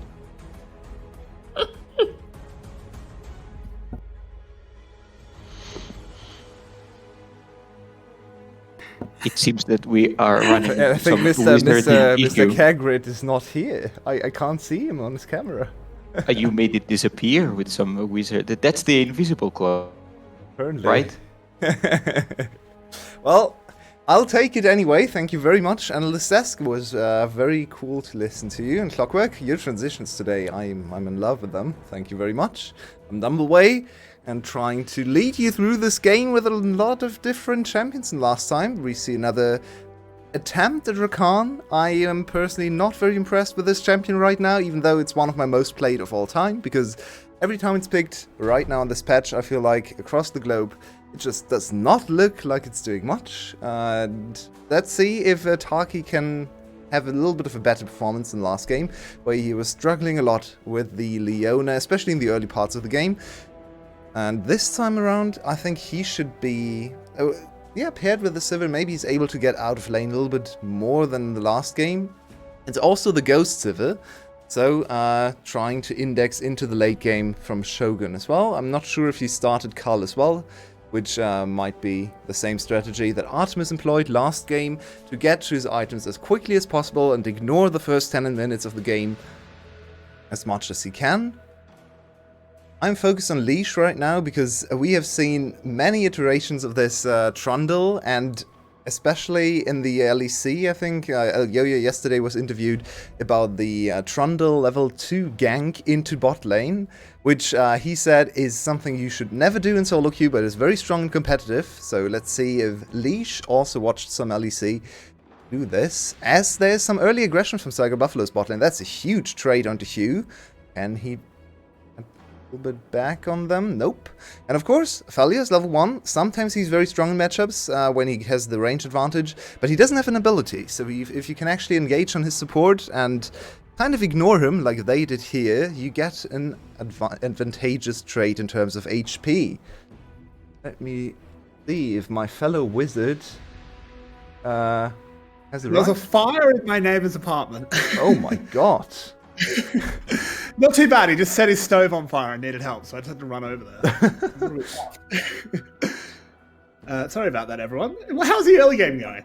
Well, we didn't see the famous bot lane level 2 gank from Leash, which I was kind of looking out for. So right now, we're just looking at another very slow early farming game. And my eyes are on Taki. Can he ever get out of this laning phase now? Because I can tell you, every single Rakan hates playing with a Silver player, because the Silver player just wants to farm. The Rakan player wants action, because farming on Rakan is not very enticing. No, it's not. But this is Taki. You know he doesn't spend very much time in bot lane if he doesn't have to. He's willing to spread his wings, take that Rakan wherever it goes. Here is the level 3 gank. Husband can't get away from dangerous. it. And with BJ here, things can go very wrong. Flash away from Leash. A good flash from Leash, but that's already quite critical. Now BJ has the first jump on the... Oh, that was so nicely done. Very quick on that Scuttle Crab. So Leash was actually almost in range there, but because he didn't have the flash, wasn't able to close the gap. Now BJ, this is super obvious, of course. He just took the crab underneath Leash's eyes. So if Yado dies to this gank, that's a report right there. Oh no. Yeah, but he does. So he gets away. But if you can defuse this Trundle early game, you're really happy with that as SGB. You don't actually need to turn the kill around yourself. You just want to stop him getting one. Well, yeah, it's not like Trundle has to get early kills, right? And he still has a lot to work with. It's not really a level 6 spiking jungler in terms of his ganking potential. Great gank. You love to play against... Okay, what is going on here? Okay, looks like an engage was found from Taki. But just a lot of damage onto Artemis as another boomerang blade hits just as we get down there. Just everything glowing in purple because Artemis had his purple gun out. So it actually looked much more exciting than it was. Just a little bit of a scuffle in the bot lane. Sivir getting the advantage, like in the last game, a little bit of a different matchup. Aphelios, of course, a little bit more potent in early trades compared to Zeri. Zeri is barely a champion early on in the game, but Sivir still has insane shove, especially using her Q, which is usually the first max as well, as you can see, investing some early points into that Q ability. So, yeah, as expected, Saigon Buffalo getting the early push, and I'm still looking at Taki, especially now that the first reset is going to come in soon. Where is he gonna go? What is this? Leash is here. I think they're trying to get a good reset timing for Artemis, so they just bring Leash down to shove the wave in. This actually opens up Dragon for Saigon Buffalo now, because Leash just went to the bot side. He can't really stay on bot side for too much longer. He could... it would be a huge investment of time if he tries to contest this next Dragon. He has 2 camps up on the bot side, but then there's nothing left. It's completely bare on that side of the map, while... BJ was actually just investing time in top spread. Look at that. He's setting up the top lane gank, and Gangplank is so overextended. If Hasman gets to level 6, he's dead. Yeah, but I don't know if he will. He's just going to call down the cannons, trying to 1-for-1. But Hasmed with a flash, this is not going to happen. BJ going a bit low. Good flash to try and get away. But in comes Rakan. Taki surfs on through. And first blood to the Buffalo. And it finally pays off talking about Taki roaming the whole early game, because here he is first in the top lane. They actually sacrifice the bot lane priority or the dragon priority they had naturally with the junglers moving the way they did. But this, so Leash gets the dragon off this, but he sacrificed a lot of clear time in the top side. Let's focus on that later, because this is the replay. It's a little dicey. At first you think, but then there are 2 more people coming, and Taki really nicely done, just using all his mobility to close more than 2,000 units of range, I think, there. Just nice execute, and that's what we want to see from Rakan.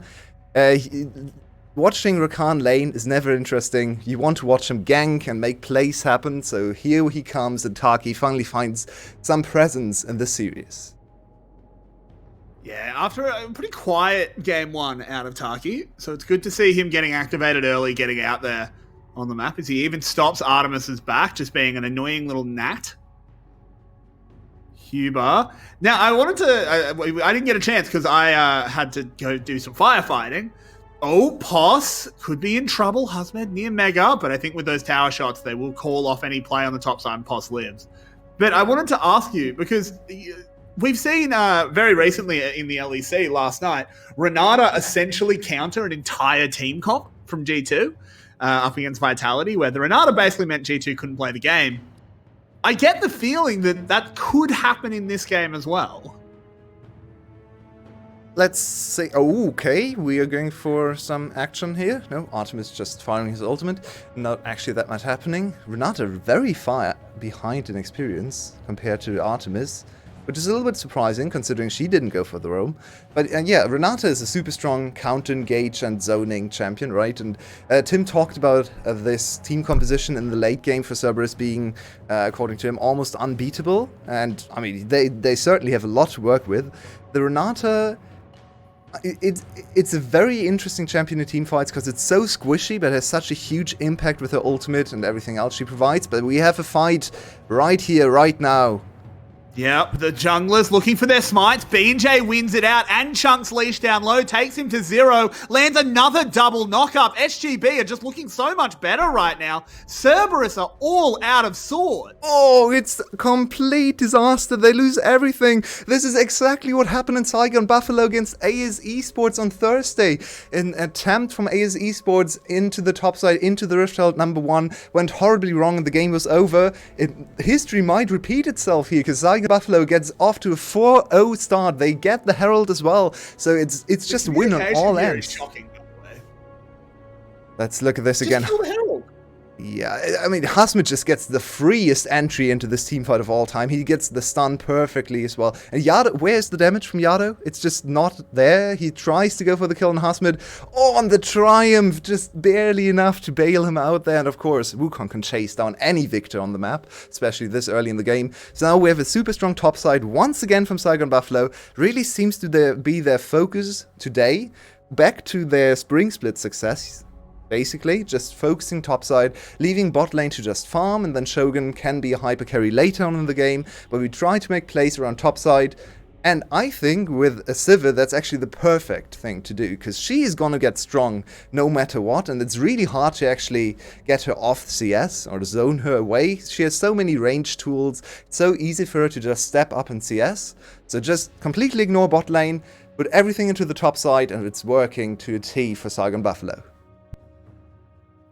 Yeah, and I mean, I think the Drathar fan club should be pretty happy with how some of these plays are going, because I think the coordination isn't there, and I think you were pointing it out in Game 1. The communication for Cerberus doesn't seem very good. I think it's time to go back to a one-language team. Yeah, for me, they're experimenting a little bit too much with their roster. I mean, we're only 4 weeks in, but then again, we only play 7 weeks of regular season. And you could make the argument that they're actually in a good position to make playoffs, but it's not only about making playoffs, right? Once the playoffs hits, you don't actually have that much time to figure out and get better, right? So I would really like to see this team actually stabilize, get to a roster now, because we're halfway into the season. They still need some time to improve on that roster. Swapping rosters back and forth and never getting to one consistent roster or lineup of players is just something I really don't like to see. So I'm not really in agreement with what Cerberus is doing, but I don't know how scrims are going. Maybe they're just really not feeling the other roster. This one does not look very successful so far today. Well, the other roster wins games, so maybe they should look at that over scrims. But hey, we don't know what the communication's like. This is the roster they have for this one. It's Hasmed. He was the one that actually picked up the Herald, while B&J chased down kills. And into the mid lane we go. Taki sets up a play, and Yado has absolutely no way to counter that. Look at Saigon Buffalo, they're playing so aggressively, trying to have their cake and eat it too, as top lane is dominating, but they're also looking for teamfights in the bot side. And here we go. A flash in from Froggy, trying to make this happen. Renata only hits onto Froggy. B&J actually managed to find a little nook where he wouldn't get hit. And onto the Dragon they go, and I don't think Cerberus can do anything about this. And once again, it's a win on both sides of the map. Can Artemis get some kills back? Nope. That's now tower and top lane basically done. They got the top tower down to, I don't know, 100 HP or something. They're 5-0 ahead in kills. They stopped the Dragon Snowball, so even the last resort for Cerberus. Cerberus is a negative impact mid laner right now, as Victor just needs so much more time to scale, but Froggy can just drop waves whenever he wants on the Swain. Swain is not there to hyper carry late game. He can under certain circumstances, but he's already building supportively, so this is just the perfect setup, and I'm I'm kind of getting excited for this team again, because their team fighting, their snap decision making is just so incredible to watch. And on their best, Saigon Buffalo they have this spark that just inspires so much confidence and so much hype. Well, they're a top 6 team in the world. They came 6th at MSI. They're a top 6 team in the world. That's how that works. That's right? how it works, yeah. No evidence points to anything else, so. Exactly. But we do zoom back into the VCS, where perhaps they are also a top 6 team, as Huzmed should be able to take down this tower. Actually chooses not to. Wants to keep it up for a little bit longer, just to make sure he gets every minion he can get. It'll take it down on the next wave. He'll get the local gold, unlike a certain someone in the last game. Oh no, don't make me He's lie. walking too far away. No, husband, no. No, he comes back in time. He comes back in time. Good. He actually gets the last hit as well, as Taki, once again, looking for a play, immediately burns Yardo's flash. Yep, and now Yardo is a sitting duck in the next team fight. They're so much engaged. If Froggy gets any CC on him, he pulls him back. He's dead instantly, so Yardo can't even really play the game now. This is just a really, really dangerous situation for Cerberus. They might get 2-0 today, and then suddenly Saigon Buffalo is more than just in touching distance, as we have an invade here. But the CC is just not good enough from Cerberus. They're so slow. Their team composition is not set up for skirmishes, for 2v2s, 3v3s. They are completely looking at the 5v5s. And sure, their 5v5s are amazing, right? They have so much zoning, they have so much damage, they have great disengage, great zone, great control everywhere. But if the enemy team just forces so many scuffles in the early game, you really have to take a step back and not fall for them, because otherwise it's gonna go like this, where we're looking at an almost 5k gold lead at 14 minutes. Huzmed can't quite steal away that red buff, does go over to Poss. Had to be very careful, as Leash was taking that Hexgate back, but he'll upgrade from a red buff to a purple buff, as he'll be looking for this second Herald. Has already finished his Triforce. I think Poss will probably finish his on this back. You'd hope so, at least. But maybe not. No, he actually cancels the back anyway, so we won't know. Swain has gone for the Imperial Mandate. I actually think that's a good decision in this game, as he doesn't need to be the damage carry. Yep. I mean, this is just quintessential Froggy. Just being a nuisance, being annoying, being very good in terms of map play and team fighting, and he doesn't really have to do the hyper carrying, because he has Shogun and Huzmed in his team, and even Beanjay, who is having an amazing split. People are kind of sleeping on Beanjay, in my opinion, as we have another engage on Leash. Another catch from Taki. He has been absolutely on fire on this Rakan, as Shogun just picks up the benefits of his support's work. Yeah, and I have a question for you, Kerix. Has Science gone too far with first item, Trundle, how's it called again? The Chempunk Chainsword. So the thing about Chempunk Chainsword, I know is it's that good, but on Trundle? if you mitigate 0 healing, right? Let's pretend you have it against a team that does not heal at all, which doesn't exist in League of Legends, by the way. It is still 125% gold efficient. Yes, I know if you all mitigate that. 0 point. Yeah, so I don't think Science has gone too far. I think Leash is in a very low income mode, needs a spike, and Chempunk's a good spike. Well, I would argue if Chempunk were any other item with a 100% gold efficiency, would still not buy it, because it's he's in a situation where Chempunk, in my opinion, is just not going to give him enough resistance, enough tankiness to play this game, because in this game, he's so far behind, he kind of has to be the frontline for his team. He has an Aphelios and a Victor and a Gangplank to fall back on. Does the Trundle really have to build a damage item when you're already behind in the matchup? I feel like this is a little bit of the flavor of the month build that I have to build, because in solo queue it's good, but I'm really questioning if it's good in this game, because he's so squishy. Maybe. Trundle, of course, does sort of get pseudo-tankiness from his ultimate. Now Froggy has to navigate 3. Has the Swain ult, of course. Eating a barrel is not the way to start it off, but using a stopwatch is, and he immediately saves himself. Yeah, speaking of pseudo-tankiness, there we go. It's Swain. Yeah, I mean, stopwatch is the best tank item in the game. True. No other item in the game will make you live for 3 seconds consistently. Yeah, and Saigon Buffalo is just snowballing this game so nicely. Cerberus needs to win this play. If they lose this, the game's probably over. Oh, out comes the gas from the Renata, but Taki's found his way in. This is a huge play from the Rakan.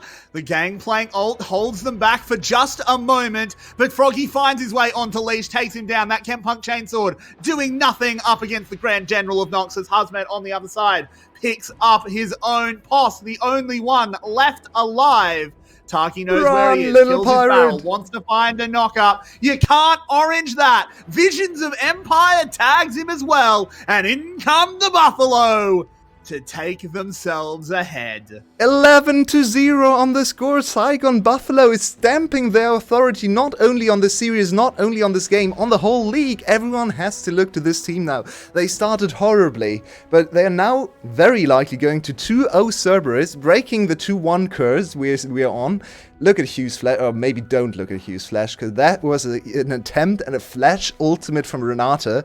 Potentially the weirdest ultimate to ever flash for, because it's so slow. Even if you flash in their face, it still doesn't connect instantly, and then, I mean, this just reeks of desperation. They're so far behind. Taki even outplays the barrel combo there from Poss. Just takes away the barrel, takes away all the lunch money from this pirate, and look at the score lead. It's 7k, no, it's 8k now.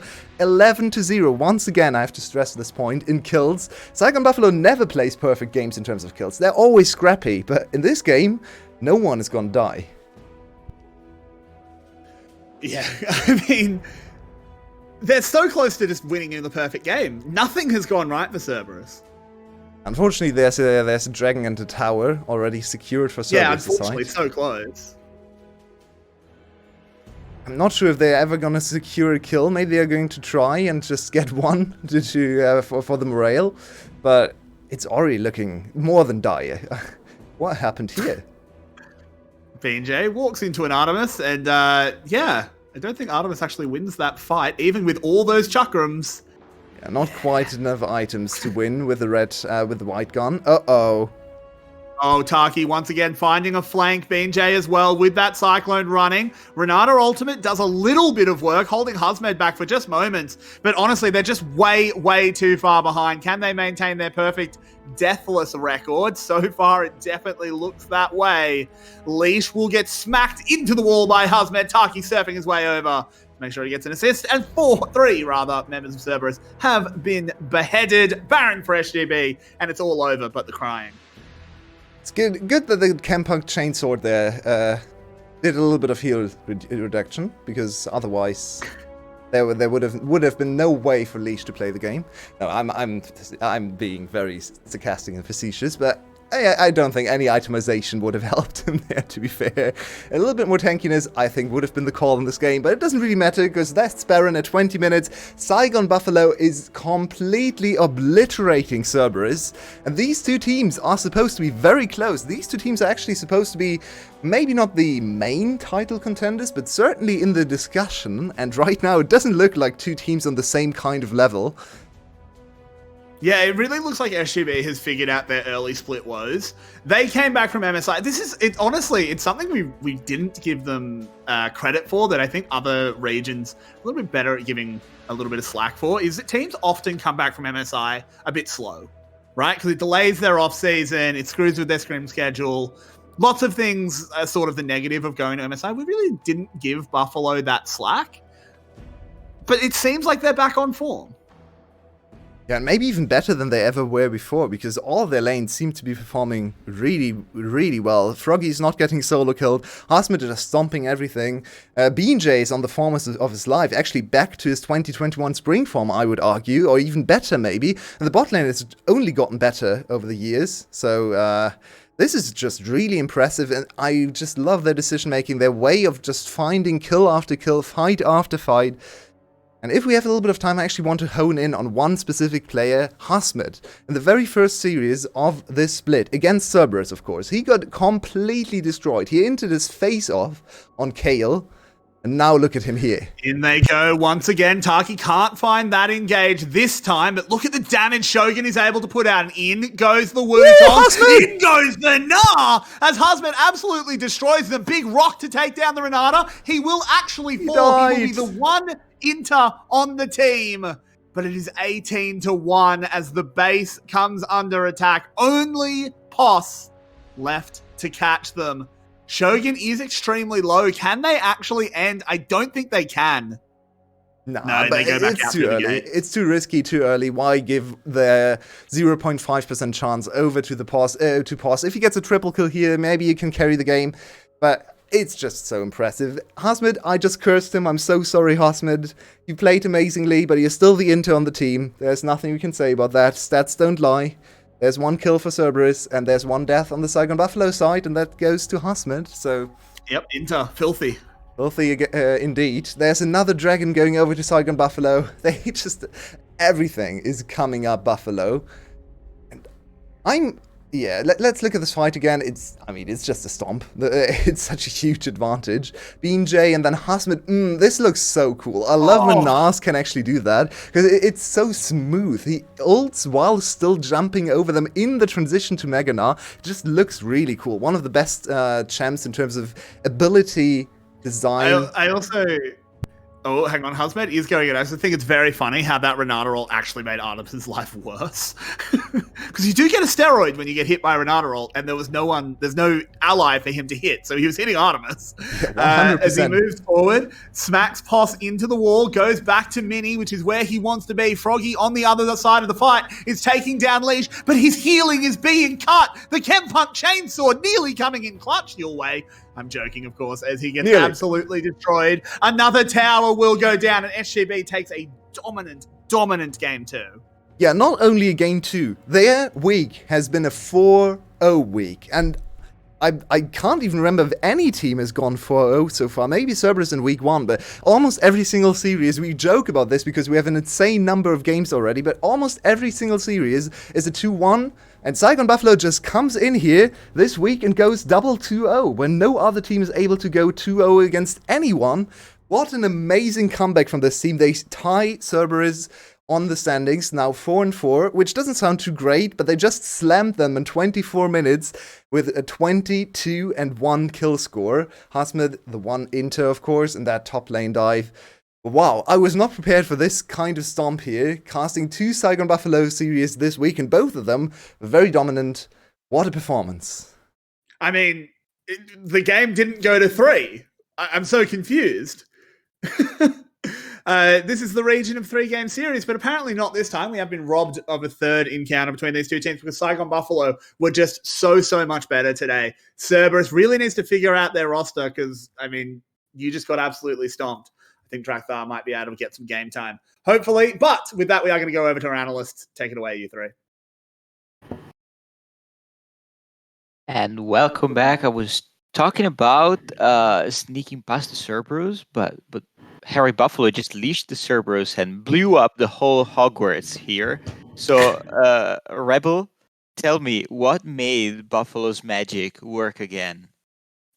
I mean, to be honest, today they're kind of just going crazy in every single role. I think the big difference makers to me were like my apologies, not Drakthar. I will say that I think Bean J had an amazing day today and just controlled quite a bit in both jungle games very significantly. Their lanes stepped up and they were not giving a lot in either like solo lane very effectively. Again, that's something that we oftentimes kind of criticize Froggy for, but even Hasmet sometimes has these rough laning phases where they fall behind really badly, and their team fighting was really on display, at least in game number 1. Game number 2 was just dominant across the board. Every single member was winning their matchup. Every single member was dominating the map. There was no counterplay whatsoever. That game made Leash kind of look bad, like real bad.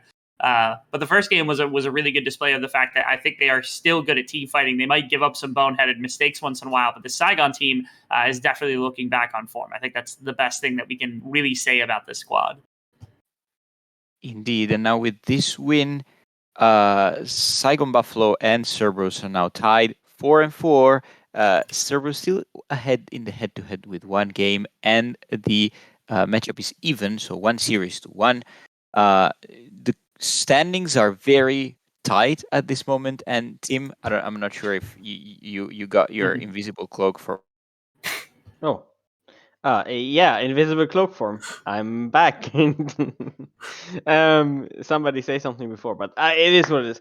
Yeah, I mean, from standings, it was a move. I mean, Cerberus could have been tied with, I think, GAM and SPTC for second. If they had won here with 5-3, but in the end, I think Saigon just they really surprised me in game 2 because again, I still believe my analysis to be true. I think the lanes are fine. Cerberus lane should be fine, and then the late game is insane if they can be first on objective. But Saigon was just better on every position, by far better.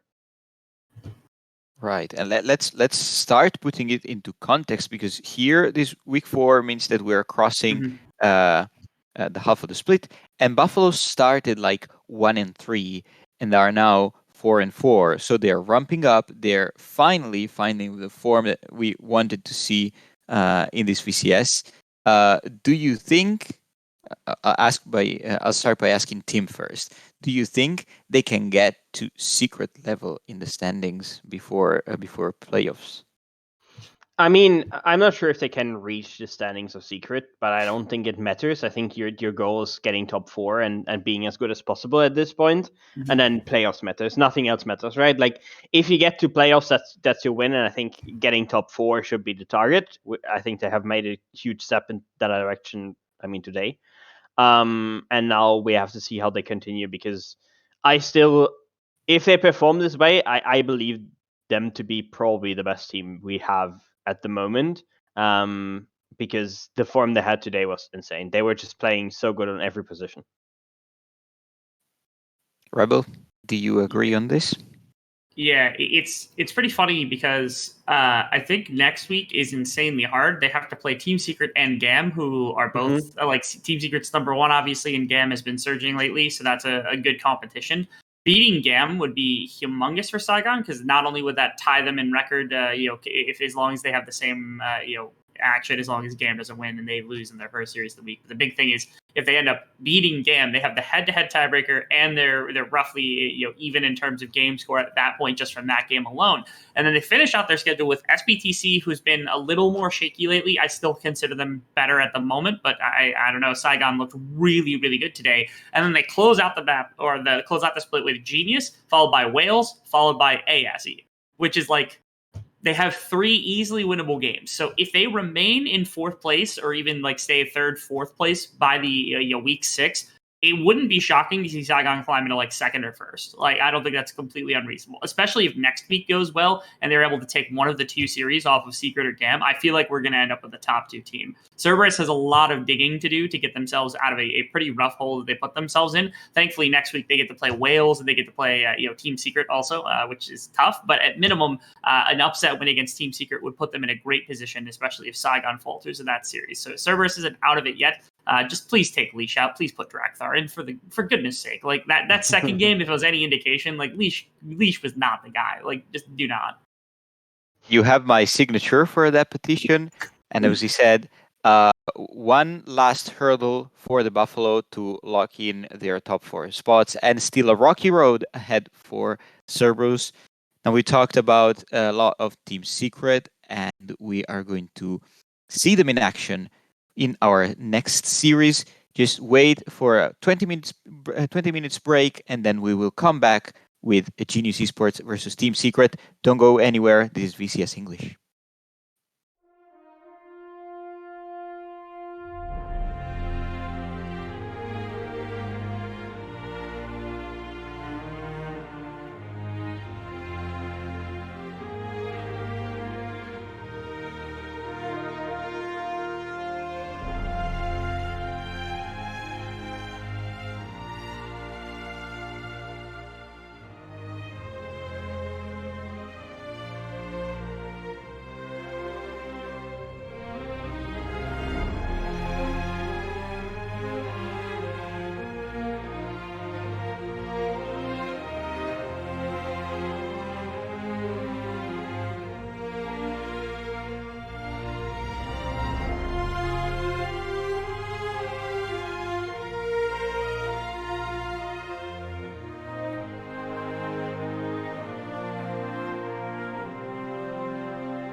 simple. Drop a rock into the water, watch it ripple. Tides turn quick, just keep your head on a swivel. Competition getting stiff, I'm here to make you wiggle. You know me, surround your whole town, make you yell siege. All-star, homie, this the king's speech. You can lock it down, we gon' still preach. Boy, preach. Who's next in line? Can you make that climb? Now is the time, get out of your mind. Raise up the lights, we all here tonight, so let's do it right. Yo, we came here to fight. Who's next in line? Can you make that climb? Now is the time, this world is mine. Raise up the lights, we all here tonight, so let's do it right. Yo, we came here to fight. Boy, you already know I'm the real wonder. Boy, I bring the storm, you gonna feel thunder. So your body count is up there with killmongers. How about you come take a look at some real numbers? Might just double up on you while I still slumber. I'm the living proof, I'm just coming through for the thrill of it. Room full of all-stars, we all guys. Somebody gotta be Zeus, I'll take charge. Right. Who's next in line? Can you make that climb? Now is the time, get out of your mind. Raise up the lights, we all here tonight, so let's do it right. Yo, we came here to fight. Who's next in line? Can you make that climb? Now is the time, this world is mine. Raise up the lights, we all here tonight, so let's do it right. Yo, we came here to fight. Positive, negative, I'll take charge and shake eyes, remain great while I pay homage. They always said that pressure can make diamonds, so keep climbing all the way up, that's where you'll find me. Right next to the legends, I go off my brethren. Said goodbye to the old me, I'ma make sure that you know me. After this here you gon' owe me. Didn't choose a game, it chose me. You know what G-O means to an OG, let's go. Fight, who's next in line? Can you make that climb? Now is the time, get out of your mind. Raise up the lights, we all here tonight, so let's do it right. Yo, we came here to fight. Who's next in line? Can you make that climb? Now is the time, this world is mine. Raise up the lights, we all here tonight, so let's do it right. Yo, we came here to fight. Who's next in line? Can you make that climb? Now is the time, get out of your mind. Raise up the lights, we all here tonight, so let's do it right. Yo, we came here to fight. Who's next in line? Can you make that climb? Now is the time, this world is mine. Raise up the lights, we all here tonight, so let's do it right. Yo, we came here to fight. Yeah. Get your back off the wall. Come on, yep, come one, yep, come all. Get up, yep, get your back off the wall. Come on, yep, come one, yep, come all.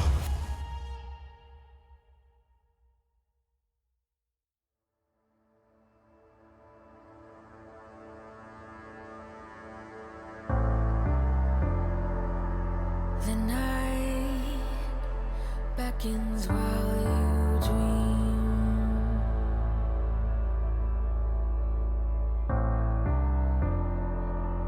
A life never lives in peace.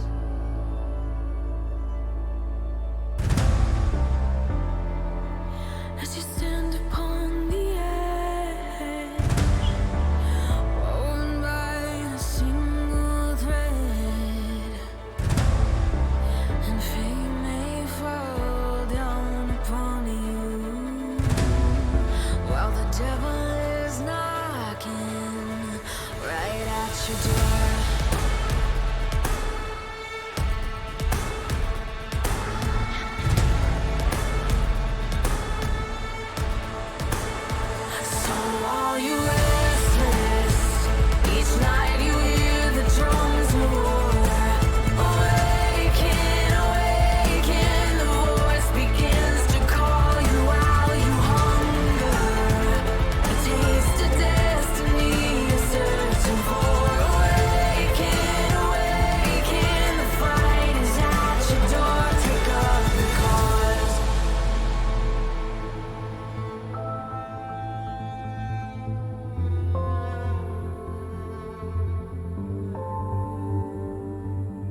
Welcome, living and dead people. Here again for VCS English. Second series is about to begin, and we are going to see Genius Esports versus Team Secret. On the desk with me now, Tim and Dumbleway. Welcome back after the great magic that you performed to have finally a 2-0. So we're not crossing the 90 games line by the end of week 4. So let's begin with the second series of the day, and I want to ask Yulwei right off the bat. You wanted to chime in into the ADC conversation that I had with Rebel and a team before Series 1. So do you agree with their standings, with their rankings, and especially I want to know your opinion on Eddie, which was the most controversial placement. Yeah, it's really difficult for me to rank Eddie because I feel like ranking him very low in this ranking is probably fair if you look at carry potential, but then again, Team Secret doesn't really play around Eddie as a hyper carry as much as other teams do. Like, he's not an Artemis or a Shogun kind of guy or OG. He has 7 Senna games, which already kind of lifts him up in my opinion, just by the virtue of playing Senna. But yeah, he's very much the utility kind of guy, trying to just let his very strong solo laners perform most of the carrying, and it's really hard to just straight up rank him in that aspect when everyone else is just having quadra kills and pentakills on Zeri, and he's just playing Senna and providing some shielding and healing. I would say I mostly agree with the ranking, maybe slightly higher than what Tim put him, but he has a different style of AD carry, so it's a little bit harder to answer, but I would definitely also not rank him in the top 4. Okay, so Yulwei introducing us to a bit of how Team Secret approaches their games. Usually, a good point, neglecting their usual game 2 throws. I want to ask then Tim about Genius, which is the team that is looking for the upset today, and they have struggled quite hard in the recent matches. So, how do Genius come up with a strategy? What are their tools in order to beat Team Secret today? I think there's one very clear way how they can win. Is usually Team Secret runs it down once. They just have to hope that Team Secret runs it down twice. Okay, so play 2 series. Yeah, I mean, Team Secret, it's going to be a 3-game series anyways, right? Because Team Secret. So you're winning 1 game by default, and then you have to find the win in one of the 2 other games, which maybe if Slater just gets Jinx 10 kills and then you have 1 good team fight, you would just win the game. Maybe that's a win condition. I think after seeing AS play a bit more going into this week as well, seeing them how they play against Team Wales as well, I believe that I made a prediction that AS is not going to win the series.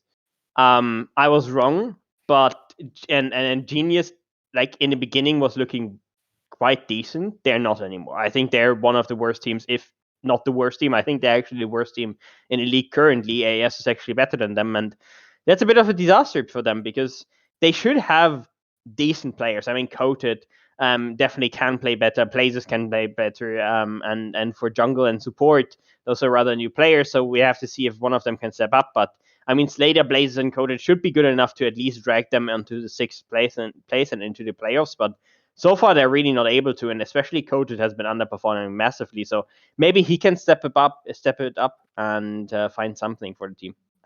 Yeah, Slater especially has been one of the big carry, or the biggest carry definitely on the team. He played that Draven game earlier and just completely stomped Cerberus to the ground. So they followed it up with 2 Draven bans in the next 2 games and won both of those games. I'm already looking ahead at the drafting phase and anticipating a little bit of focus on that Draven pick as well.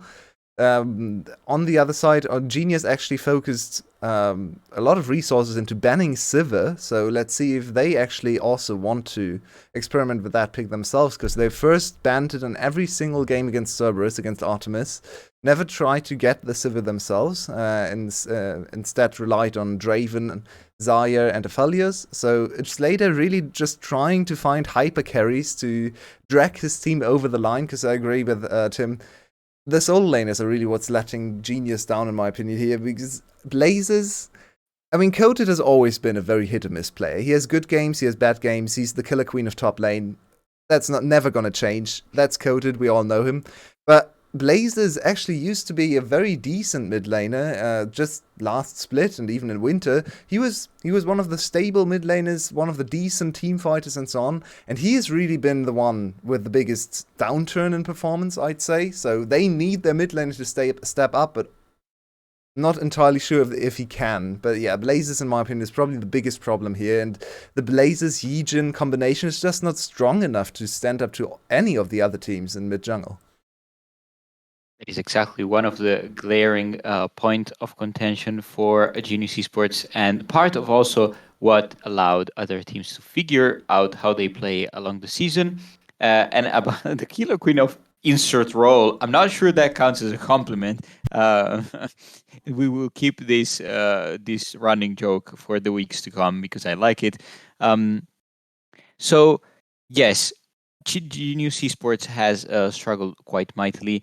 On the other hand, we're having Team Secret at the top of the standings, which is massive because I believe they have never held the first position in their history of VCS. They have been a team for, I believe, nothing short of 3 years at this point, and they were never close to being this good and this dominant for so long. So what has made them successful, and do you think it will be enough to just cruise on this performance until playoff, or do you think you'll wait, for example, that they can come up with different strategies, or are there some, I don't know, glaring mistakes that they need to fix despite their record? Yeah, I think the record is a little... It's not fraudulent, because they won all those games, and they were in the first half the best team-fighting team, in my opinion. They're the quintessential poster child right now of all the teams, of more than the sum of their parts. They have decent individual players, but not the best player in maybe anything but mid lane. I think Artifact and Hero might be in contention for those two positions, but other than that, they really strive and thrive, I should say, in team fights, and they have the best team fight coordination. But honestly, in my opinion, I don't feel like they are going to be title contenders. That might be a hot take looking at their record, but I just don't see them competing in players against the teams with the more veteran, super talented fighters like Saigon, Buffalo, or Gum. I think those two teams are always going to be higher ceilings than Team Secret, and they are 6-1 right now, so playoffs is very likely, but not sure how long they can keep going on that first place position. They are. This is already sounding like a hot take. You said it right, but Gam and Buffalo resurging might help contribute, make it a bit more lukewarm. And now we are getting into the draft. Genius on blue side, Team Secret on red side, and team. Do you think Genius are banning Tam Kench because they're scared of Team Secrets on the champ, or is it just a power pick at the moment? I think it's both. I think it's power pick that can be used with Aphelios, with Jinx, and with the Senna. Of course, Senna is definitely one of Team Secret's most played champions, even though I don't think Eddie has really popped off too much on the champion itself. I just think it brings out a lot of utility, and then with the Tam Kench, it's also very safe. So the lane weaknesses that they had cannot really be exploited. Now we see this very first pick, and we see 3 early game AD carry bans towards later. They're basically telling him, you, my dude, you're not allowed to play the lane. You're not allowed to play aggressive early on in the lane. And the Yumi pick basically tells me already they're going towards either Ezreal or the Sivir. And we've already today once seen how the Zeri-Sivir matchup can go. And I'm a bit afraid that Zeri is just much more useful in most situations. Yeah, we've actually seen kind of a swap. At the start of the week, Sivir just won every single game. She started 4-0, and it looked like Sivir would be first picked all the time. And then, slowly but surely, the Zeri side of things actually started winning, so this is going to be another study of that matchup. It's just the number one matchup happening right now in this league. Ooh, another ambitious Rakan pick, I'd say. I mean, Taki just told me to shut up in the last game because he had an amazing Rakan. No, I like this Poppy much more, much easier to play. Yijin has always been very good in team fighting, tank, supportive junglers, so I like to see him on the Poppy. Should be able to buy some time for Slater and the quintessential Yijin Slater synergy, trying to roll back the time and go to 2020 where they... Oh! Here we go. That's not a Sivir. That's not a Sivir. That is a That's not a hyper carry. That's a hyper carry, and that's definitely a good pick. I mean, Twitch is probably one of the best champions and globally revered as a counter pick to the Zeri specifically. And of course, a good champion with the Yuumi as well, one that I've actually forgotten. And one thing about the Poppy we also have to say, Poppy basically says, Yuumi, you cannot switch targets in teamfights. You cannot get out, because if you get out, I press W, you die. So that's, I think, a good move. And now taking out those aggressive supports as well, making sure that the Switch and the Yuumi cannot really be attacked as much. Again, Leona is not that scary just because Cleanse exists, and with Yuumi you have two combat summoners with Exhaust and Ignite probably, and then also the Cleanse, so you're not really in any disadvantage, and that means that Leona is not as scary as the other two picks that they've actually banned. As the second phase of bans rolls out, I see Team Secret banning two more supports, two more hook-based support. So, Yue, do you think Team Secret is worried about BOP, or are they just trying to target the bot lane in general? Because they do have quite a strong bot lane already. Yeah, I mean, we saw this working to some extent in the first game between Cerberus and Saigon Buffalo. As Tim just explained, the Leona is just much less scary than all the other tank options. The Pike pick, the Pike ban is actually a little bit surprising to me, but maybe they have solo queue data on BOP and no, or BOB. He's been playing it. He's been playing it. He's playing it a lot. Yeah. He's been leading the. We pick Pike, press Q, hope lands, and we win the game. If we don't land, we lose. That's BOP's playstyle. He's literally running it down on that champion.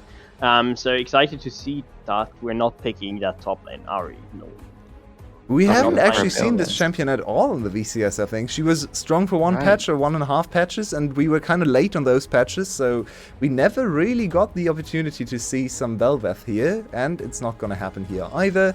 So just the standard Gnar over to the top side of Genius. Oh, this is played a lot over in, I believe, LCK and also LCS. So some of the slower regions, traditionally, they play a lot of Hecarim. We haven't really seen the resurgence of Hecarim, but there we go. Penguin last picking the Hecarim, which also means this is finally, after so many drafts where we tease the top lane swap for the Wukong, it's finally happening. So that's an interesting twist, and this is quite the scary composition for Team Secret, quite literally. So many Shadow Isles, things happening at once, and then also Twitch Yuumi coming out of nowhere and one-shotting you. So this is quite the composition to start the series. Unfortunately, though, Team Secret always loses game one, so... Okay, the drafts are complete. I just want to chime in on the Rakan for a moment. One of my favorite support champions on Taki, on Shuhao, on these pop-off players that we know that can pull plays off. On Biob, I'm not as confident as the other two, but these still focusing on support. This looks like a great Yuumi game. There's a lot of riders that can host her. So Tim, tell me about it. I mean, Team Secret, I think, has a great draft for themselves. They have good setup for the Twitch. I mean, with Hecarim, with Wukong, there's so much gonna be so much chaos in the enemy backline, and then Twitch can just appear and open up onto Slater, onto Blazes, onto Coated, wherever he wants to go. And on the other hand, you really need hard engage to lock down a Twitch. You really need to focus him down. And yes, you have okay options with like Blazes going in, maybe B-Op, finding a Flash W, but it's not gonna be easy, especially with the high range that Twitch has available. And then I just think that the East Comp has to get ahead early. They have to find some advantages on Blazes uncoated. Then they have a good shot. If they don't find that, then it's going to be really rough. Yeah, you already said that Team Secret loses game one. Do you think that Genius has the tools to win it, actually? I do kind of believe in Poppy supremacy, but there's also Twitch on the other side. And I love Twitch. Twitch Yuumi's even better, so... I think this is going to be a little bit of a breakout game for Eddie, hopefully, because we were criticizing him earlier and ranking him lower than some of the other hypercarry ADCs, so it's now his time to make his stamp and actually show everyone that he wants to be in contention for best ADC too. So I think Team Secret should take this game, even though they tend to end game 1. I think today maybe a quick 4-game day, and Secret should have this one. Right, so as we enter into the Rift, we throw it to our casters for the day, for the series actually. Carrix and Rebel, you go. Thanks, Clockwork. Happy to go. No banger transitions this time. Apparently you only do them when I'm AFK. Now, Rebel. Oh, God, we go into this and immediately a brawl in the river. Oh, God, I love the VCS. Penguin already going low, going down. Yejin will follow him. A big knock up there by Biob. This is actually Team Secret kind of getting routed as Eddie, desperately trying to get away, has gotten into stealth, takes the cat with him. But it's 2 kills immediately. We actually missed the first blood. I assume Slate. No, it can't have been Slater. I'm not sure who died. It must have been Yejin. It must have been Yejin, because he was already back in base. Yeah. See, this is what I've been missing about the VCS. Like, we've been getting, like, 1 kill a minute, which is still, like, 4 times what we get in every single other league in the modern era, but, like, where have our level 1 flips been? Like, we just don't get them anymore. It's so unfortunate. Okay, this is how we started. All right. Okay. So Okay. does Coda die? No. They were going for, like, a ward input. Oh, my... Penguin, how are you this late? He was so late. Like, literally, Biob was sitting in that brush right above him as he walked by. How late could he... Was he standing in Raptor Pit? Was that what he was doing? That was his level 1? That's such a weird thing to have happen. It's very, very strange. Of course, Hecarim not... I mean, Hecarim is kind of... He can be strong level 1, but you almost don't want to be. Because you want to take the Q, which is not great level 1. But if you take the E with Ghost, you're actually kind of a bit of a monster. But it's not great for your clear. So I think Penguin might have... I didn't really see properly what spell he took, but I'm surprised he died quite so easily. Regardless, we sort of just start a slightly accelerated game, because in the end, they both got 1 kill. Okay. There's a grand sweeping or kind of sweeping revelation that does show up from this, which is that Eddie did get the kill versus Rakan getting the kill, which is like, all right, that's already a knock-up. You could see that the dagger is already there for Eddie, so that means that he got it back as well in the midst of everything. They didn't lose any CS as a result of that early level, and it seems like both junglers died, so like neither one of them had a significant advantage over the other, the ability to step in. So everybody's okay with this, I think, especially on the side of Team Secret. So while it looked like Team Secret was actually in a really rough place, it turned out all right for them. Yeah, in a strange way, it has. So I'm going to go back to the question I was going to ask you before we came into the absolute brawl. Because I'm conflicted. On one hand, God, I love a Twitch pick. On the other hand, I don't like Milky being right about Eddie being good. Okay, Twitch so can where be do good. you lean? Twitch can be good without Eddie being good, right? It's also, I think the problem that I've seen from Eddie consistently when it comes to what he's doing in team fights, what he's doing in everything when he's not being useful, is that he's incredibly passive with his positioning. If you put him on something like Ezreal and he doesn't have to worry about that, the safety isn't that much of a concern, then he's a lot better. No, they haven't. He's getting back. Actually, wait. No, he's hex flashing. They spot that the ward was actually getting blocked out. So now Hero should be able to get out, I think. He has to W a little bit early. No, never mind. The Poppy W runs out. He flashes but gets boomeranged. And down he goes. I'm guessing he thought that the W cooldown would be back, or maybe he would be able to get out without having to burn the flash, just anyway. Because I think the W cooldown was probably used as the bottom side of the map. There's more engagement. Slater cleanses. Eddie moving forward, but he's going so low. And as Tim says, this is a guy that finds his ways to die. Doesn't quite die in that fight, but damn, he gets close. Yeah, I don't know how that's even possible. We talked about Zeri not having that much damage, but Eddie having to burn both summoner spells. See, this is why we're allowed to say things like, oh yeah, the Twitch will be fine, but Milky can still be wrong because Eddie's getting solo killed for some reason at level 3 as Penguin somehow has gotten down here. Yeah, that will be Eddie benefiting as well as he picks up a kill, and this Twitch now 2-0 at 5 minutes. This is a really, really good start. Yeah, Penguin horse lining it all the way down to the bottom side of the map. Like that's Yeah, you see what I did there. It's a nice little pun. We've got to replay He this must, top yeah. lane. So he used the W already. Now he probably should have just flashed to make sure Yijin didn't get a good angle on the E. Wouldn't have knocked him away. Wouldn't have had any problems. And Eddie overstayed. Oh, and Eddie overstayed. All right, Milky's still wrong. It's all right. Everything's This fine is in the world. 5 kills at 5 minutes. Yes, This is insane. This is VCS, baby. This is what we want. Okay. Hero gets a good chunk onto Coded, but Mhm. takes just as good as he gets. Yes. But to come back to the Eddie point, because I think it is valuable, as we jump into the replay. Eddie, what are you doing, man? Eddie, you're just so okay. silly. I understand the wanton regard to bully Biob, right? I get it. Okay, I'll give Eddie a pass on this one. Everybody wants to bully Biob. It's a worthwhile endeavor. So, yeah, I think that what the Twitch grants Eddie is the ability to play further back because of the extended range, and also I think it forces Eddie to commit to being in a fight, because you can't really skirt around the edge of a fight without your ultimate as Twitch. You have to pop out of invisibility, use the attack speed as you come out, and so it doesn't really bode well for a strategy that you just kind of do things at your own pace. As Biob is making some noise in Garrick's background. Yeah, he's popping off about getting those early 2 kills. Coded is in so much trouble. He can't get the hops. Oh. Does get the flash. Penguin actually has to find a way onto him. The hop used I from get Coded has the hyper speed, needs one more hit. And the sickle comes down and harvests a Coded. I was worried there for at least a moment, but fortunately, it's enough movement speed from Penguin to be able to run him down. He gets a little bit for using that rampage stack a couple of times. As Yijin is just poppy lining up to the top side of the map as fast as possible. Try to stop Hero. I did it again. It's pretty funny. Okay, all right, Yijin. Okay, Cyclone comes out just to try and stop the play. Mhm. Penguin has absolutely no interest in this one, but Yijin has pretty successfully saved his top laner's wave. Mm-hmm. He has, and he's lost a good amount of health for it. He might have to back, but I don't think it's that big of a deal, honestly, here for Yijin. So props to Yijin, because we don't usually think of him as a player that would hold a wave like that.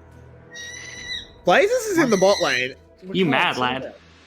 He is having a scream. I apologize. But yeah, Blazes is down here. Knock up lands. Nice Eddie just cleanses it, and they manage to split and get away. Yeah, actually, a pretty impressive little roam there from Blazes. Gets a summoner spell, or gets the cleanse out of Eddie once again, because they just continue to bear down on the bottom lane as much as possible. As actually, Blaze is going to get caught out by Penguin here, who catches him to make sure he's not going to be able to walk in mid lane. And Artifact hopefully can push in the mid wave to make sure they can punish Blazes just a little bit more. Lose a couple of minions, although he's going to get punished by Yijin too. They don't stop Penguin. Nope. Blazers went the wrong way. Now Penguin on the way down. Really good ultimate there by Slater to desperately try and save time. But Penguin's ultimate was just better. And it's going to be another 2 kills over to Team Secret. Eddie is 3-1 despite not playing well. Yeah, it's a situation where Team Secret has found a way to make this work. They're ganking constantly for bottom lane. I think attacking the Twitch and shutting out the Zarya is a good combination of things. Not to mention, if they wanted to, they could start going for Dragon. There's very limited ways that Genius Esports can try to expand the gold advantage. I know Yijin's grabbing the Rift Herald right now, but no kills have come through on top side. They're not concerned about Artifact in the slightest. Really, the Wukong has also looked fine in the top lane on its lonesome, and so they're perfectly comfortable with the way that the game is turning out. I actually want to give props to Biob, because Biob almost denied Penguin a really good one. I think had he bailed completely and just left right here, maybe the Rakan ends up getting out instead of dying, but stuck around, I think, for just a second or two too long, ends up getting caught up in the Hecarim ultimate instead, and because of that ends up dying as a result. But not to his dismay, because he did make a very, very wild attempt to turn that play around, or at least prevent one kill from going through. Yeah, and we did see that Yijin manages to pick up the Herald, so that's nice for the early gold. Should make up that 600 gold deficit fairly easily. It's copper pieces. But, we're counting copper. Yeah, it's copper. Copper. But we do have the Dragon going over to Team Secret. He's actually not going to drop at top lane. I thought he might want to do that, but of course not without Nar there, so that makes a lot of sense. Artifact, Artifact is sort of just the dog sitting there while the house is on fire, because everything has been going on and he's just farming my waves. He is throwing my rock. Yeah, I believe the technical term in casting we have for that is Bing chilling. I think is the way that we refer to it. He's Bing chilling right now in mid lane, which is it's a little wild because he's on the Talia. He's doing really well farming. He has openings here, and you can see Blazes is going to feel the effects of this. Yeah, but it's so hard for Penguin to actually get anything done. You just eat a charm to the face as the Hecarim. When the knockup doesn't land, they do get the Spirit Rush though, so kind of worth Biob. Interesting positioning. But he has so much ability to get over walls and the like that they're not actually going to go for it. They're just going to barrel down into the bottom lane where Slater has gotten soloed out and Eddie takes him down. There we go. Okay, so Eddie gets dug out of his landing phase because normally he's the one getting solo killed. But here, because of all the pressure that's been put on by Penguin, now Eddie, you're taunting in the face of two enemies. Oh my goodness, Eddie, you're a mad lad. Just popping the ultimate, auto-attacking someone from 100 units away. Oh, and mid lane looks like more. Blazers, yeah, no counterplay here. I don't even think they needed that final chapter, but hey, make sure. Blazers uses his flash as well. Everything going Team Secret at the moment. Yeah, I feel like we've seen I think we've seen Penguin specifically play this Hecarim. I can't remember if it was him or somebody else that played the Hecarim earlier this split as a little more engagement, but I think this should break off. But I talked about it because, like, whenever Hecarim's meta, nobody does anything on Hecarim, but as soon as Hecarim's not in meta, this champion is just so active, and you can see it again and again. That Penguin has just been everywhere. A 7 kill participation at 11 minutes is really impressive for the pacing of this game, especially in the modern era. Yeah, another big trade up in the top lane. Ult being burned by Hero to get coded down low. And again, they return to the mid lane. That Herald still burning a hole in Yijin's pocket has been completely unable to find an effective place to drop it. I mean, I guess I shouldn't be surprised when it's 6-1 versus 2-5, but goodness. Team Secret are just dominating. Hero absolutely just clown-coded a little bit there. Yeah, there's just no good place to go for. Oh, Hero will find him, right? He's got Cyclone, too. If he wanted to flash, he probably could have killed him right there, but chooses not to. Yeah. Cyclone's not up. My bad. I'm a fool. Simply, it was a test, and you passed this time. Thanks. Anyway, yeah. But yeah, where are you supposed to put this Rift Herald down? Because like top lane has not been winning, and you don't want to put gold in the coded. I want to come back to this point at some point because I have a lot to say about coded this split. But like mid lane has not been good and has not been pushing at all. So there's no really good position to get Blazes involved in a game like this. And bottom lane has been the target of affection for Penguin specifically. As top lane, we're right back to fighting. Yeah. Yeah, it looks like coded with the extra reset. Wins this one very easily. Got a little dicey, but coded wins. Well done, coded. Yeah, see, that's huge. You see, every time I'm getting ready to talk shit about coded, he just does something that makes me stop for half of a second. So I'm just going to hold my tongue until he ends up dying inevitably again. So, but Penguins on bottom side again, they grabbed the first dragon of the game. They can set up anything, but it's been relatively free. You can see also the power of the Yuumi combined with somebody who runs around the map. This has been true of like, it was originally Olaf, who I'm surprised we haven't seen any of quite yet inside of this, but like Hecarim is the same way. You can do the same with like Graves if you really wanted to, because it's just heavy damage dealers. Anyone who just doesn't care about somebody standing in front of them and just wanting to fight at all times with a Yuumi is the most menacing combination of champion that you can have. And Penguin has been using this to full effect. He and Zuhao have just been running this map as of this game. Yeah, I mean, honestly, Zuhao has been doing so much. I'm not surprised they made a whole video game about him. Stray 2022 on Summoner's Rift. It's a good game. As Penguin once again barreling down, Zuhao will join him now. He's in the middle of 3. Decent attempt, but they stop Zuhao. They dismount him, and the cat gets farmed. Good knockback by Artifact to get one back, though. Yeah, it was the attempted you run in from Zuhao. I think Zuhao was trying to connect to Penguin when Penguin went running in with the E and just absolutely outran Zuhao's attach and then ran right into Poppy. As Eddie, again, he pops ult and he just attacks Slater, forces Slater's flash out. Unfortunate for Slater that he's just getting bullied off by this range of the Twitch. But once again, the bot side dominance is all the Team Secret has played for, and it's working out great for them so far. Hero's kind of taken the brunt end of the stick in this one, but I don't think he cares that much. No, why would you? If you're 0-2 and the rest of your team is carrying, you're just a weak side king, baby. And that's what every top laner wants to be. As Coded has managed to shove another wave in. I'm not sure where that Rift Herald got dropped in the end. I didn't quite see. I don't think it did. Did it time out? It might have timed out because I don't see it having an effect on any of the towers. Yeah, that's a shocker. as Hero has now found Yijin. Penguin and his kitty cat are close on by, and in they come. There is an onslaught of shadows ready if they need it. There's a Weaver's Wall. They'll give that kill over to Artifact, and Team Secret are a well-oiled machine. Every cog works in tandem, and they crush-coated between their teeth. See, that I loved every single second of. Yeah, there was that was nothing incredible. about that wasn't absolutely perfect. I thought that Penguin and Zuhao just running the map was more than enough for everything else. But again, Artifact has just been doing so well on this Talia, farming, pushing out, not really missing all that much. Lost 2 minions there for that topside roam. The wall got the kill, got a couple of others. Is going to secure Rift Herald for the team. The impact that these, the map impact that's being held today, it just looks so good from Team Secret. And this was... Again, Yijin actually lived a lot longer than he thought. I figured he would die to mostly Hero here, but the wall from Zuhao was just so good. Oh, B.O.B. ended up not coming in either. I think that was the right choice, of course. Like, there's nothing wrong about that, but that explains a little bit of the numbers advantage, because both teams had 4 members topside trying to go for the Rift Herald as best as possible and just couldn't make it happen. Team Secret just muscles them out, once again sacrificing mid lane a little bit just to get out and active, because Artifact's just been winning that ambiently. And we see how well they actually have gone their game plan here. They gift Eddie a bunch of kills in the early game. Oh, there was actually a play. Oh, it's just going to be a solo kill. Oh, no. It's 1v2. Eddie! Actually sick! Wait. Okey dokey. He kind of just did it to be off right there.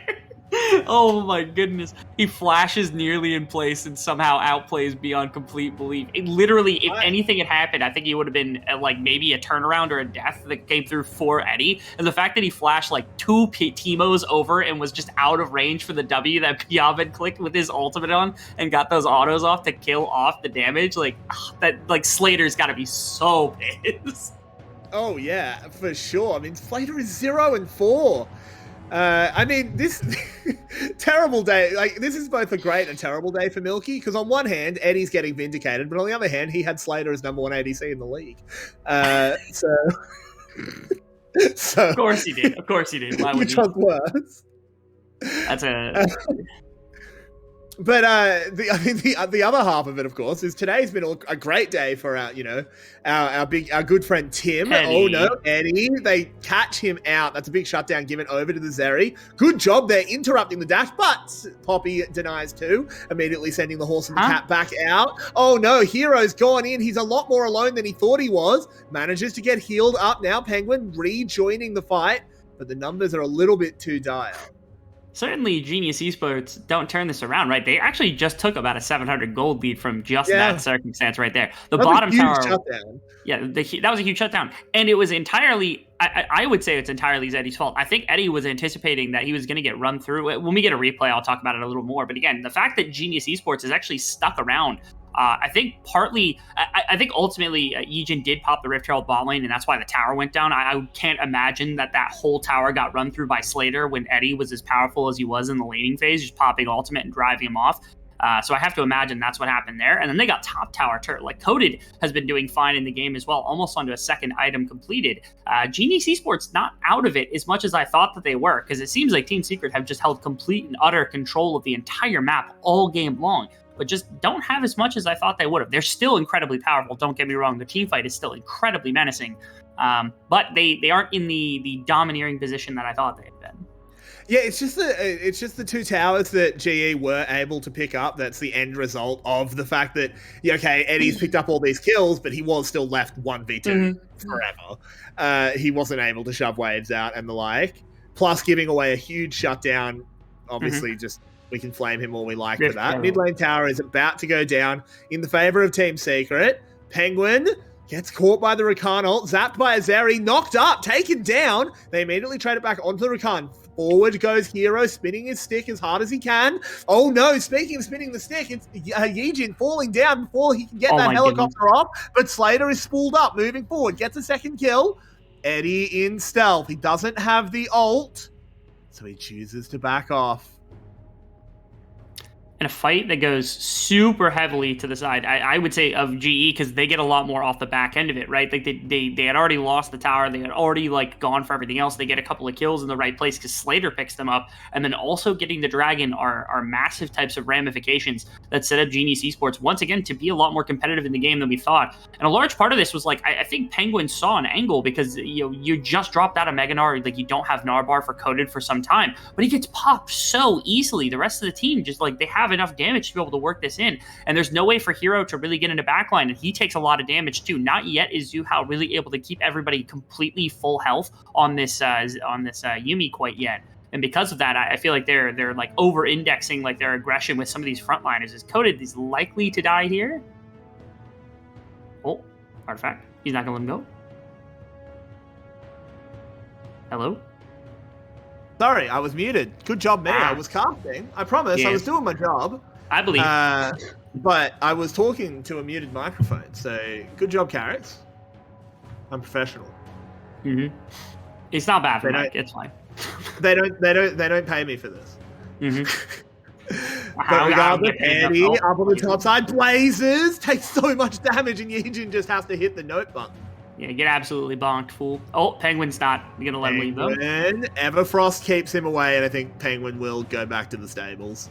Okay, can we talk about how selflessly Yejin has played this game? He caught a wave for somebody. He ulted to save Blazes right there. Like, this is not stuff we typically associate with Yejin, right? Like, it's not the typical passage of play we're used to from the Poppy. And his team's going to help him out a little bit, too. Yeah, Penguin popped up into the air by Biob. Actually, he's been playing a pretty mean Rakan this game as Artifact takes him down. Over the wall goes Slater using those Healies to cover up his Feelies. 2 kills now for Artifact, 1 for Eddie, but he goes down immediately. Shuhan needs to find a friend. Can he do it in time? No, the cat will be farmed. As forward goes Coded. Once again, a Narg gets a good one as he puts Penguin into the wall, but he turns it around with that ultimate, gets a big bit of healing, and bang! Ace for Team Secret. There we go. That's what we were looking for. Team Secret finally find the fight that works for them. They got enough members to be able to put in damage that they don't have to worry. Hero and Penguin live the entire time. Artifact is alive the entire time. Nobody's able to get anything. It seemed like Eddie's wraparound ended up working really effectively because there's no through damage once Slater is dead. Because of that, Team Secret now grasp complete control of this game. For a while there, it was looking a little shaky that Genius would be able to come back, but fortunately, Baron Buff should be able to lock them into a position that now they can break some of the outer structures that are remaining that they have. And this all kicked off with like an attempted pick, but we know for a fact that 2 of these members aren't on the map, right? You adjust back, the TP's coming in as a response, but Blazes is not going to be in this fight anytime soon. I think Slater played about as well as possible. He helps try to bring people down on the front line here, but unfortunately, Eddie's able to sneak around and get a little bit of a pick. Coded gets... what's up? No, continue, sorry.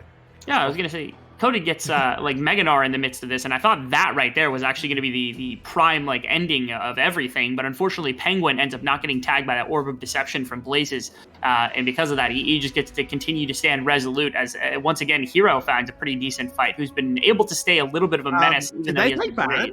Yeah, they must have after that. Did. Yeah, they took Baron at 22 minutes. That's very, very strong. Mm-hmm. I was going to say, it's crazy that Eddie's playing the reworked Twitch that is melee range in that fight. Yes. Listen, Eddie doesn't have to do much, right? If anything, he can just soak all of the damage, right? If he walks on top of Slater and he trades enough of Slater's health bar and then somebody else picks off Slater, I think they're fine with that because like Artifact is insanely strong. Hero's actually really strong. You can see right there, he just killed Blazes outright. The rest of the team has got more than enough. Like you either kill Eddie or you kill the rest of the team. One way or another, you're probably going to die. I think Genius Esports are probably just out of this one. Yeah, and I do, while we have a chance, because chat's telling us off for it, and they're right to. We haven't talked about Artifact very much. He's had an absolute banger of a game. Yeah, we said he was a little bit snoozy at the beginning because he was focusing on farming. But again, once the 15-minute mark hit, he's just been everywhere. He's been doing everything that he's needed to. He had great walls. He had great roams. He's been doing everything that's been necessary. There's a reason we considered him like one of the 2 primary people inside of our considerations for midseason MVP. And it's because he's been far and away the most consistent player, I think, inside of the VCS. He's very talented, not to just give him the consistency title, because I think that used to go to Yato. But the difference is I think he's also had these star power games. There's an engage from Neob. Good knockaway. I mean, Yejin, you have to give him credit. He's choosing the Yuumi target pretty consistently, getting double value from that Poppy ult. Yes. Okay. But doesn't matter. No, They're gonna lose the tower anyway. They're too far behind. It is good, Uh-huh. but your 6k gold down, it doesn't matter. Like I said, there were moments in this game where it felt like Genius Esports had bright spots. Like if their bottom lane had not gone as badly in the beginning of the game, maybe this would be a very different type of situation we're talking about. There are a couple of times where Blazes had nice little like pickoffs and fights and things like that. We had decent fights everywhere. Teleport in. They're trying to catch onto Artifact, who apparently whiffed his flash. Will go gold right as we praise him. He does get shut down. Classic. Bit of a misplay there. In Penguin goes, though. They want to avenge their fallen brother, and they're going to be able to do it as Yijin goes incredibly low. Won't quite fall to that Twitch poison. Penguin still has that ghost running. Wants to move on in. Onto Coded. Takes a zap on the way, but Hero has found his way onto the back line. Can he get onto Slater? No. Roller skates over the wall, but Hero's done enough to get them the dragon. Yeah, it's a 6k gold advantage for Team Secret. They're flexing it quite a bit because multiple members get dropped out of the fight without actually fully dying, but probably two of them were right on the brink. You can see Yijin was there, Slater was there, and there's just nothing else behind it. It seems like there's a couple of things going on in the background. I love the attempted pick right here. Again, like you said, I think the fail flash kind of sucks, but Artifact ends up getting picked off here, which is about as good as you can get. The gold goes into Yijin, which isn't the greatest of targets, but at least they got something. The problem is Eddie is untouched at the back end of this fight. Somehow doesn't pull 2 kills because Yijin's able to live. And you can see Coded also, this is like the third time in this game, I feel like this Narbar just has not been ready for when a fight was prepared for this team. They either aren't playing around Coded, or Coded isn't having this prepared, or is jumping on Meganar way too quickly and just burning it before a fight and forcing a reset of the cooldown, which is something to pay attention to, because again, that's one of the biggest things that they've got going for them right now. Speaking of Meganar, yep. He's gonna hop He's over the outta wall, have a here. blast cone. He's out of there, baby. No, he's no. not. Look at him go. That's a good wallop, but can't stop Eddie as he will pick up a kill. All 5 members participating in that hunt. As in they go. Final chapter only really locks up Yijin. Penguin is staying alive, though. Dives into the back line with that spectral onslaught. Down goes the Poppy. They continue the fight as Artifact moving forward throws another rock as he tries to get in. Penguin gets charmed up, slows him down. Now moving in onto Blazers. Can't actually do it. Great knock up there by Beob to take down Penguin. I actually want to give Beob props. He's had a really good Rakan game. Beob, everything has fallen down around him. Like I said, it feels like there are a lot of like members who have had really good moments inside of this game. It's just nothing has been able to connect properly from the side of Genius. It's like their whole game as a collective was really bad, but their individual moments were great as Hero just gets to go in once again. And what are you supposed to do? He's got a ton of damage. He's not going to get Slater. Oh, he doesn't. The shutdown goes over. That's a little bit unnecessary. Artifact, though, once again, lovely bit of damage. Can't quite finish it. The second tower in the base will break with that mid lane. Now Artifact needs to find a way out because Yijin is on top of him. Has the Toblerone field. Yijin moves in, tries to whack him into a wall. Can't quite do it. In this time, Artifact takes 0 damage. It does. It's like Team Secret has more than enough control to be able to leverage in this game to say that they're certainly favored, definitely like favored to win at the moment, and that Genius Esports needs to do quite a bit. But Genius Esports is actually accomplishing enough to keep them within at least striking distance. Like, I'm not trying to call the game to be 100% a Team Secret win. They've had control for a long time, but they still haven't landed like a pure death blow that I feel like wraps this game completely up. But it still feels like Blazes has basically no damage, which really sucks for this team because there's a number of times where Blazes feels like he's just hitting a target that doesn't take damage from him. You can actually see that really well on display here. They look for a pick on a Penguin. Like, they do nothing. Like, where's your damage at? Like, nobody does damage. You see Blazes gets exhausted. That should have gone on to Slater because Blazes wasn't doing anything anyway with all this because you can see, like, look at his abilities. Like, what are they tagging for, like, 100 health against Penguin? Like right there, he healed him, I think. Like, what are you supposed to do when you have no damage outside of just Slater? Yeah, we get a replay. This is my favorite addition to the VCS like replay package that's come through as of lately. But I can appreciate the way that like team fights have also developed from Team Secret because again, most of the beginning of the game, Eddie was kind of playing frontline, like you had Joe QC was kind of playing melee for at least a little bit of time. But now is actually getting a lot more support for his team to jump in front of him so he can focus down targets in a front to back, which works really well. Again, his positioning has to be very aggressive and very decisive, and so the rest of his team making sure that he doesn't have to play overtly dangerously to make sure that happens. Onto the Baron go Team Secret. And I definitely agree with you that no death blow has really been done. It feels like death by 1,000 cuts. Yeah. For this GE. might do it. This might be the one that finally readies the final blow. They are late. They are late. GE have decided to come in so late. Yijin's W will deny Hero, continuing that side of the fight. Good Nah there by Coded. Blazers in the middle of the enemy team. There goes that Hecker remote moving in. This is very disjointed here from Team Secret. Eddie with a good flash. First kill will go on to Blazers, but down goes Penguin. The wall says this is it. No quarter will be given. No retreat will be accepted. As Slater goes down to Eddie, it's only Yijin left alive. He backs, but it doesn't matter. He's going to back to a shattered base. He's going to back to a monkey, ready to smack as the towers are already falling. And Team Secret, our current top VCS team, sitting at 6-1, are about to take the first series, the first game, I should say, in our last series of the week. Goodness gracious. Yeah, it's just a wrap up here. There's nothing crazy about this. Like I said, I almost feel bad for Genius Esports. It feels like there are a lot of moments that felt really good for them inside of this game. I'm hoping they can build on it for us because this is a team that's got talent on it in a number of places. They impressed us a couple of times individually. Team Secret, like I said, I feel like Penguin had an amazing game. I think a lot of members did, but they just controlled the map so easily early, and they were able to leverage a lot of the advantage they got into much better kind of tangible ramifications than what anything came through from the side of Genius Esports. Maybe game 2 will be a little bit different, but that first game, if that was any indication of what we were to expect, once again, it felt like Penguin and Artifact just completely took over the map, especially with a Yumi attached. Like there was nothing to accomplish in those lanes. For sure. Team Secret looking like a top 1 team against a bottom 2 team there. With that, we will go to a short break. We'll see you in about 5 or 6 minutes here on VCS English.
Welcome back, people. VCS English, third game of the day, and it's already halfway through Series 2, so we're speeding through, just like Shuhao did in this game, and Team Secret went for a quick, quite a fast game 1. I want Team to tell me about Team Secret. Like, you had some concerns about their early game, though, so talk me about what Team Secret was doing to actually not win game 1. I mean, it wasn't just a mid game. I mean, Carrick said this is a game between the first and the second to last seed. And I would argue probably the last seed because AS has actually been playing better and is tight in standing. So I would actually say this isn't first versus last seed. Like, I expect first versus last seed to look like Saigon Buffalo made their second game look. Like, that's first versus last seed. Like, this was a slugfest where constant mistakes, small individual mistakes, mostly from Team Secret, gave up kills consistently. Eddie was just, I mean, this guy got spoon-fed 4 kills and then did nothing. He was kind of useless. So I want to see a more clean game. I want to see Team Secret going back, draft the same way, play it a bit slower, and then really just look for fights when their objectives are actually on the line and not just skirmish everywhere, run around the map looking for kills, because that's what it felt like more than really playing a clean game down. Right, and you specifically mentioned this Twitch Eddie just waiting for kills to be spoon-fed to him. Yulwei, do you agree, or do you think this Twitch pick has been, more impactful than that? Okay. You set it up like I should disagree with Tim here, but those are two different things, right? Tim talked about his in-game impact, which I don't disagree with. I mean, he was still dealing a lot of damage, probably not as much as he should be dealing, but he was not performing super well considering he was spoon-fed that many kills. But I want to focus more about the actual, just the conceptual approach from Team Secret coming into draft and showing early Wukong Yuumi, to which a lot of teams have actually done. Especially the Wukong early is something that we have seen. We actually flamed it in Series 1, right? Saigon Buffalo first picked Wukong, and they sent it to the jungle. But Secret is the one team to send Wukong also in the top lane, which worked okay again, got solo killed, but it was alright. But more importantly, they showed Yuumi and baited the enemy team into thinking it's gonna be Zeri Yuumi again, just to snap pick Twitch, which was such a cool move. And even though Eddie had a mad performance on Twitch, it was still super strong in their composition. And you can only play better in the next few games. So I actually really like this approach from Secret to basically just play around with a lot of swapping, a lot of flex picks, and gives them a lot of variety in the pick and ban phase. First ethical draft outplay in the VCS as we are jumping into draft for game number 2. Team Secret on the blue side still banning a lot of AD carries for Slater, and Genius on red side sticking to their bans. So do you think Genius is going to to improve their draft? What do they need to focus more? And especially like now that they're red side, are they keeping a counter pick for their solo lanes? I'm gonna be interested what their approach. I think their draft wasn't terrible in the last game by any means. I just think that Team Secret had a really good plan to counter it, and especially also like Wukong into Poppy should be very Poppy favorite. Then they put the Wukong into top lane and picked themselves the hack room, which then was good into Poppy. So that was just a good adaptation. And now with the first pick Wukong and that being a flex pick, it can still be threatened. But on red side, it's harder to do, of course. And I would have actually expected Senna. I mean, previously they actually first picked that Senna pick, but I don't think they believe Slater can play it, so they're not really in a rush to pick it here. Oh, this surely is Zeri's banned. Never mind. Yeah, this definitely looks like Senna now. Okay, picking it away from Eddie.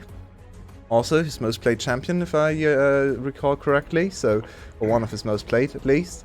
So, that is a pretty decent takeaway from Eddie as well, though he did show that he was maybe not the most impactful one. Zia is something we haven't really seen much of in the VCS. Most of the games go a little too quickly for him. to make an impact. But if Artifact plays like he did in game 1, just farm focus, just trying to hold the wave in mid lane and just scale into late game, Azir is a pretty good champion to do that on, right? So Yeah. also decent into Tahm Kench, because you can kind of wait for Tahm Kench to eat someone and then get the free 2-for-1 special. So I don't hate the Azir pick here. Usually I'm not a big fan though. I mean, the Azir is also very good into Senna because he actually outranges Senna for most of the game, of course. Like, Senna's range outscales him at some point, but it's really late game then, and I think that doesn't really matter. And I think Azir is a good pick. Gnar also giving you more engage, and already Team Secret has a good team fighting comp, but they still need a bot lane to round that out, and I would really like to see some support bans coming in here. Or some AD carry bans. You could also take out, for example, Aphelios and Jinx to take away 2 hyper carries for the Team Secret bot lane, but they're deciding for an Ezreal ban. Yeah, a little bit of an Eddie classic, so not entirely surprising, because he's probably the most famous, together with Slater. Those two, actually, both of them, great Ezreal players, so that's probably more of a specialty pick. To be honest, Ezreal would have been a pretty free lane for Senna Tahm Kench, so it's a little surprising maybe from that, looking from that angle, but it's a good champion for Eddie. I expect the Aphelios ban here as well to come in, then, oh, never mind. Oh, Xayah, Okay, yeah, Eddie actually was the best Xayah player last split. I want to see something very specific. I'm sorry for cutting you off here, but I want to see Kokma Lulu. It's open. Like, it's so free for Team Secret. It's like, great it into would Tahm also- Kench Senna as well, yeah, it's really, really It's strong. so good into Tahm Kench Senna. It's so good into That would Silas also that it's explain- doing nothing. That would also explain why they picked the Gnar so high, Team Secret, so they can, prevent Genius from banning either the Cog or the Lulu, like the ones that they didn't pick. So this could be a great option, actually. Kokma Lulu. It's so free in this game. You have so good front line, so good team fighting already. Get me Kok Lulu and this game's free. I mean, it don't think it's gonna happen, but I like the idea. no, it can be Renata Aphelios, for example, as well. That would be okay. At least into especially the melee champions, right? Legion on the Viego and Blazes on the. Okay. What about Aphelios or Jinx and Lulu? Does that make sense?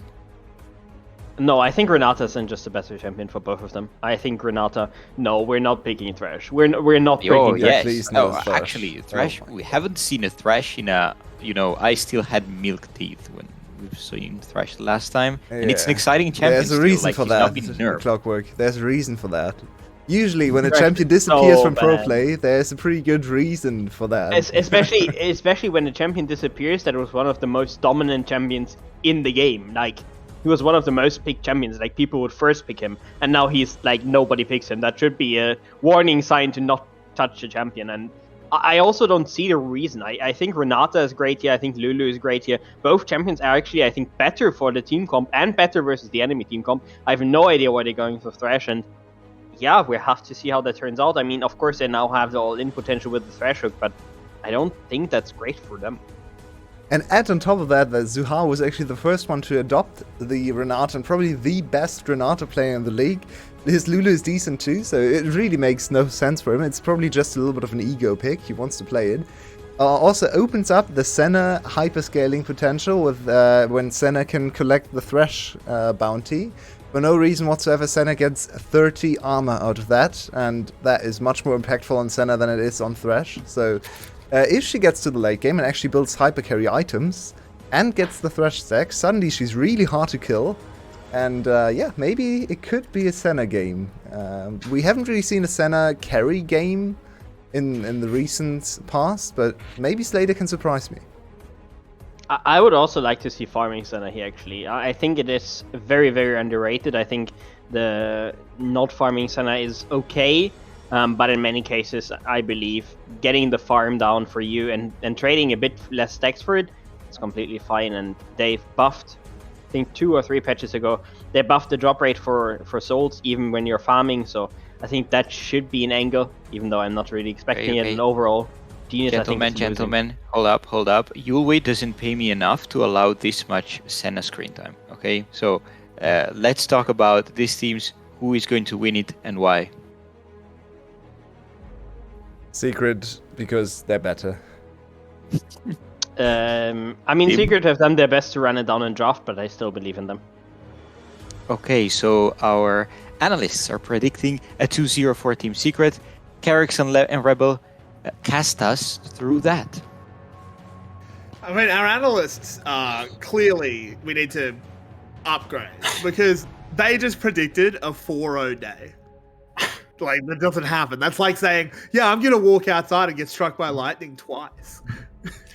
The other thing, I guess the reason we have our analyst desk doing this right now is because we don't have Milky around to use ridiculous statistics and to be like, oh yeah, like we're bound to get a 4-0 day because of some. Because over in LCK Academy, like they had a 2-1 day, and every time that's ever happened, then like that. And the moon is in a waxing crescent, and some more British nonsense. I had broccoli for dessert today, and yeah, it's something Tuesday, and I don't know. I don't understand them half the time, so. Yeah, I mean that was being. I just don't listen. Anyway, we have a video game to talk about. We do. Mm-hmm. So why? Let me ask you. Sure. Why is Thresh bad now? To me, a lot of it is like tank supports are still played because they fill in the void of being this primary engage type tool. The enchanters are just better at making sure that defenses happen when you need somebody to stay alive. Thresh used to be really valuable because it used to be a decent counter to tank supports, and also was pretty much the only way to reposition an ADC, or one of the best ways to reposition an ADC that had no mobility.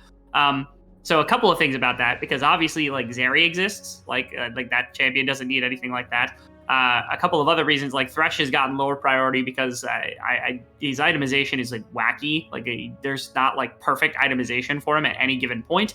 And again, you're not playing against tank support, so you don't have that disengage. You don't necessarily need to reposition because it's a little easier for ADCs to stay alive in fights at the moment. And so I think a lot of stuff compounded all at once to just be like, Thresh is not meta anymore. Now, that's not to say he's unplayed, because I think on this patch alone, he already has over half the play rate that he did on the previous patch. I need to hold this because Hero is just clowning coded. I was just looking at the match list. It's about, from World's qualifying leagues, he has about 10 picks.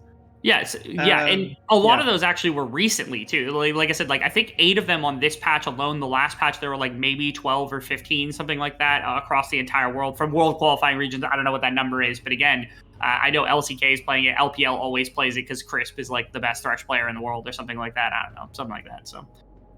Well, I mean, we have to remember that Zhu Hao is an incredible Thresh player. Yes, he was always known as he's a 1 out of 10. Oh god, Yejin having to flash away. Penguin bearing down on him. Zhu Hao was always he's a 3 out of 10 support until you give him a hook. Mm-hmm. Similar to Ron OP. Yeah, it was when Zhu Hao made the transition into the support role from jungle. This was the champion he did it on, was Thresh. It was before anything else. That was the first champion he learned, which is a perfect champion to do it because he's the most fun support to play by a significant margin, and that's inarguable. I refuse to listen to anyone who says otherwise. Yeah, there isn't a better pick. So Zhu Hao is just huh? What did you say? Blitzcrank. No. Blitzcrank is so boring. You hit a hook and then you miss a hook, and that's it. That's the whole gameplay loop. You hit a hook and you get enough dopamine to feed a small child for like 8 months. Have you ever flayed somebody out of a jump when they're leaping at your ADC? You feel like the best player. Yeah, you feel like Mad Life. Blazers going in, lands a chains, but Artifact claps back well. Yejin unable to follow up. That feather slide was too good from Artifact. Yes, it was. Nothing too wild to happen in the mid lane. Yejin already flashed earlier, and so you can't really force with like the flash W, which has always been a menacing thing that Viego does have ready to go whenever time comes. He stole a camp. The monkey might be angry. Oh, nope, just gives him the thumbs up. All right, you can have that one. That's fine. What else is happening else around the map? Because we're getting... Oh, actually, Artifact's aggressive. Oh, is he? No, oh, is he? Blazers pulls out. I actually think Blazers... I'm not sure what the CD on his W was. He could have only been about a second or so away, and Artifact had no mana. And he was out of range of the soldiers. So I actually think he could have kept going, but I don't blame him playing it safe.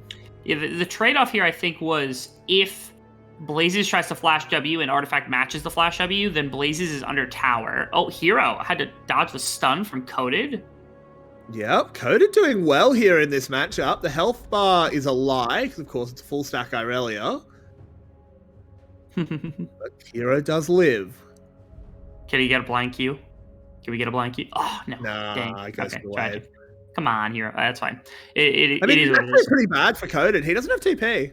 No, yeah, he burnt it earlier when he came back in, and I think Hero was able to live that. And also calling that off, I thought Hero honestly would try to take a Q because it would have been reset after a couple of seconds. Like you said, full stack Aurelia would have been difficult to muscle through. I don't think it would have been impossible from Hero because he had more than enough Mega Gnar bar still remaining, but he just pulls off because, like you said, he knew there was no teleport. He's able to shove in the wave, and that's a good amount of resource loss. As Team Secret has actually done an incredible job. Artifact didn't die in the mid lane. Hero has not died in the top lane. Penguin had that flash for flash in the jungle against Yijin, and he was able to push him out. Like, there's some good moments. Speaking of the bottom lane, Penguin's moved on in, and it's Thresh killing center. Okay, good play from Zuhao, and especially as the wave comes in. I guess they didn't get Biab, who is the farmer here, but that's a lot of lost experience that's going to be just completely gone and unrespondable from Slater, who's not going to get any of that power really to work with, which is pretty good. Especially if Eddie picks up 2 full plates here, like that's pretty huge. Massive. For being able to put some additional... What? Oh, he's probably just trying to get the... Okay. I was like, why are you just smiting him in? He's trying to get the empowered smite, but that was weird. It's just strange. Yijin coming in with the deepest dive in the world. That never works. Hero just jumped. I mean, it does force Hero off the wave. Like, Coded does get a farm lead out of this. Let's have a look at the bot lane. Yeah, this was a large part of this was just like the combination. Zuhao somehow hit that massive hook between just a couple of minions remaining, but it was such a stacked minion wave. Oh, Coded. We come back, and Zuhao's gone for a walk up to the top lane, lands a hook, Coded, flashing over the wall, throws out a Vanguard's Edge, needs to slow them down so he can get to the blast cone, manages it, and gets away. Yeah, it's been an attempt a couple of times now by Yijin to make sure that like the top lane is going to feel comfortable, or like the Aurelia is set up to play into the Gnar as much as possible, but just hasn't been working. Hero's been playing really well. The defense right there from Zuhao helps things out very heavily, and that means that feels like Gnar should be perfectly fine for this foreseeable laning phase. Just because, again, all of this early game aggression that's been kind of lathed on as much as possible to get the Aurelia going has not worked. Penguin could even potentially find a gank onto the bottom side. He doesn't quite have level 6, which is a problem, but Eddie desperately needs level 6. If Eddie gets level 6, he's undivable because of that red ultimate. But they choose to call it off anyway. They're not going to go on the tower against Unofficial. Yeah. Plus, I think maybe like somebody had poked their head. I think it was Biab had poked his head just above the wall and might have actually spotted Penguin. So if they knew that Penguin was there, they almost certainly are just like, yeah, we're not going to do this. We're not going to make that happen. So instead, they just back off. And once again, Team Secret, it feels like Genius Esports have had so many opportunities to try to make aggressive plays happen or to try to trade for things, make things go, but Team Secret's not even bending. You call it like bend don't break type defense, but they haven't even been bending to this. Like they're giving up basically nothing, and nothing has worked for Genius Esports so far. Yeah, it's very true. Let's have a look at the farm as we continue going. And of course, bot lane is largely irrelevant because you don't know the soul count of Slater. But mid lane, we have Artifact doing fairly well. This is becoming a little bit of a pattern for Artifact, where he has these like really quiet early games. His team doesn't call on him. It's not a criticism that the early game quiet. He doesn't need to do anything, but he just farms up. Has very good CS numbers. He's at just below 10 CS a minute, and I do mean just below. Yeah. He's doing really well on this here. Hasn't died to the Silas. And then come mid-game, he'll pop off like he does every game. It's crazy. This used to be like Yato's shtick. It was like Yato used to have these like really quiet laning phases and then just kind of take over on these big mage picks. And Artifact was silent for so long that it's kind of nice to see Artifact return to being this like standard type mid laner that we were accustomed to for such a good amount of time, that made such an impression on a lot of the world on a previous team that had gone to an international tournament for the VCS. And so to be able to see him return to that form and start looking like the best mid laner in the league, despite having some quiet early laning phases, despite being a much more controlled and a less, kind of hands intensive type player, is really, really nice to see. It's a very rare thing to appreciate that, especially in the VCS here. Artifact steps a little bit further forward, which does mean Yijin sees him and calls off the play. GE perhaps saving themselves from disaster there. So we still sit at just 1 kill at 10 minutes. A very non-VCS-like game. But Team Secret is somewhat of a very non-VCS-like team. They are not. They're very collective. They're very team fight focused. They're very. I wouldn't call them overtly aggressive in a lot of specific cases. So they're trying to run down Yijin. Don't think they can. No. Yeah, the hook is nowhere near in range. So that is GE picking up first Dragon, doing well on that one. Penguin now might be a little bit out of position, but Yijin missing the W is just not good enough. Penguin goes in with the Cyclone, gets massively chunked though. The Railgun whips across. This now gives a reset. Blazers has a stolen Cyclone. The Lantern comes in clutch, and that's why we pick Thresh, baby. Any dive with any other support. Goodness gracious, right there. Good. Okay, Coded, he's still not able to capitalize fully on this Gnar matchup. Feels like he's just barely not able to tag out the damage to full commit to any plays like this. And on the other side of the map, Team Secret opted into a fight that felt really weird from the start. Like, Penguin was in the river in a really bad position, pinched between multiple members. They say, hey, we've got more than enough members here to actually take a fight on the side of Team Secret, and it does not work out in the slightest. You can see that. There's a couple of things to keep a look at. First off, again, Zuhao is somebody to keep a look at, but Penguin's the one that's out of position disgustingly. Like, he's pinched between 4 members immediately in this game, and no one can really get in, right? Like, Artifact is not anywhere near being able to put down soldiers to put in damage, and the fact that, like, Eddie gets out of this is nothing short of a miracle, nothing short of masterclass from Zuhao specifically, but it's a fight that probably should have just never been taken. They're contesting Rift Scuddler for basically no reason, end up giving the Dragon, and evening up the gold with Genius Esports is all kind of payment for that one little bit of indecision that Team Secret doesn't often make. Penguin is now going to make his way into the bottom lane, summon up the Rift Herald, just drops it off and leaves. You love to see it. But Yijin here, they actually want to make something of this. They want to deny the charge if at all possible. Beyond manages to get behind it and the smite comes in. That is a Herald denied. Big plays by GE. Yeah, well played by Yijin. Also good shift from Blazes because, again, he made sure that Artifact couldn't come down and they get like an advantageous like numbers positioning on the bottom tower.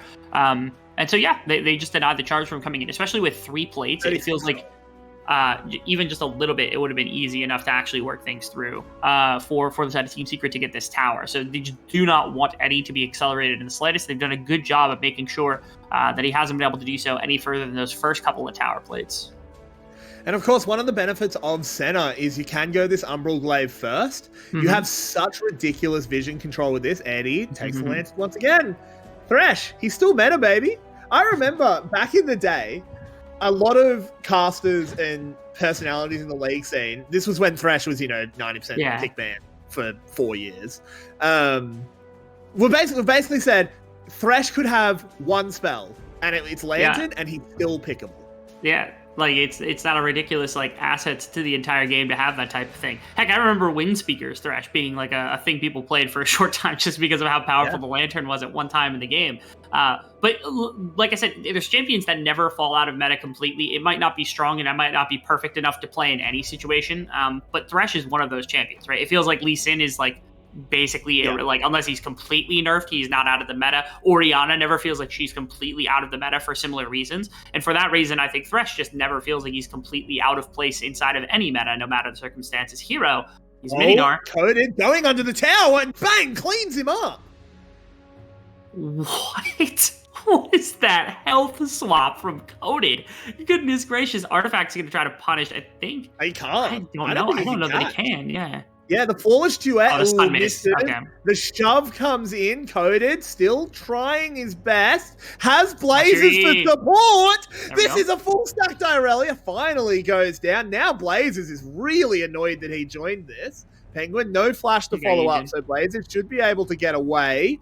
Yijin is here. Penguin could get himself into some trouble. He's face checked into a Viego. Needs to find a way out. Blazers getting poked. Railgun goes across the team. Gives them some shields. Penguin, you have got lost, but it doesn't matter because he brings down the bonky stick.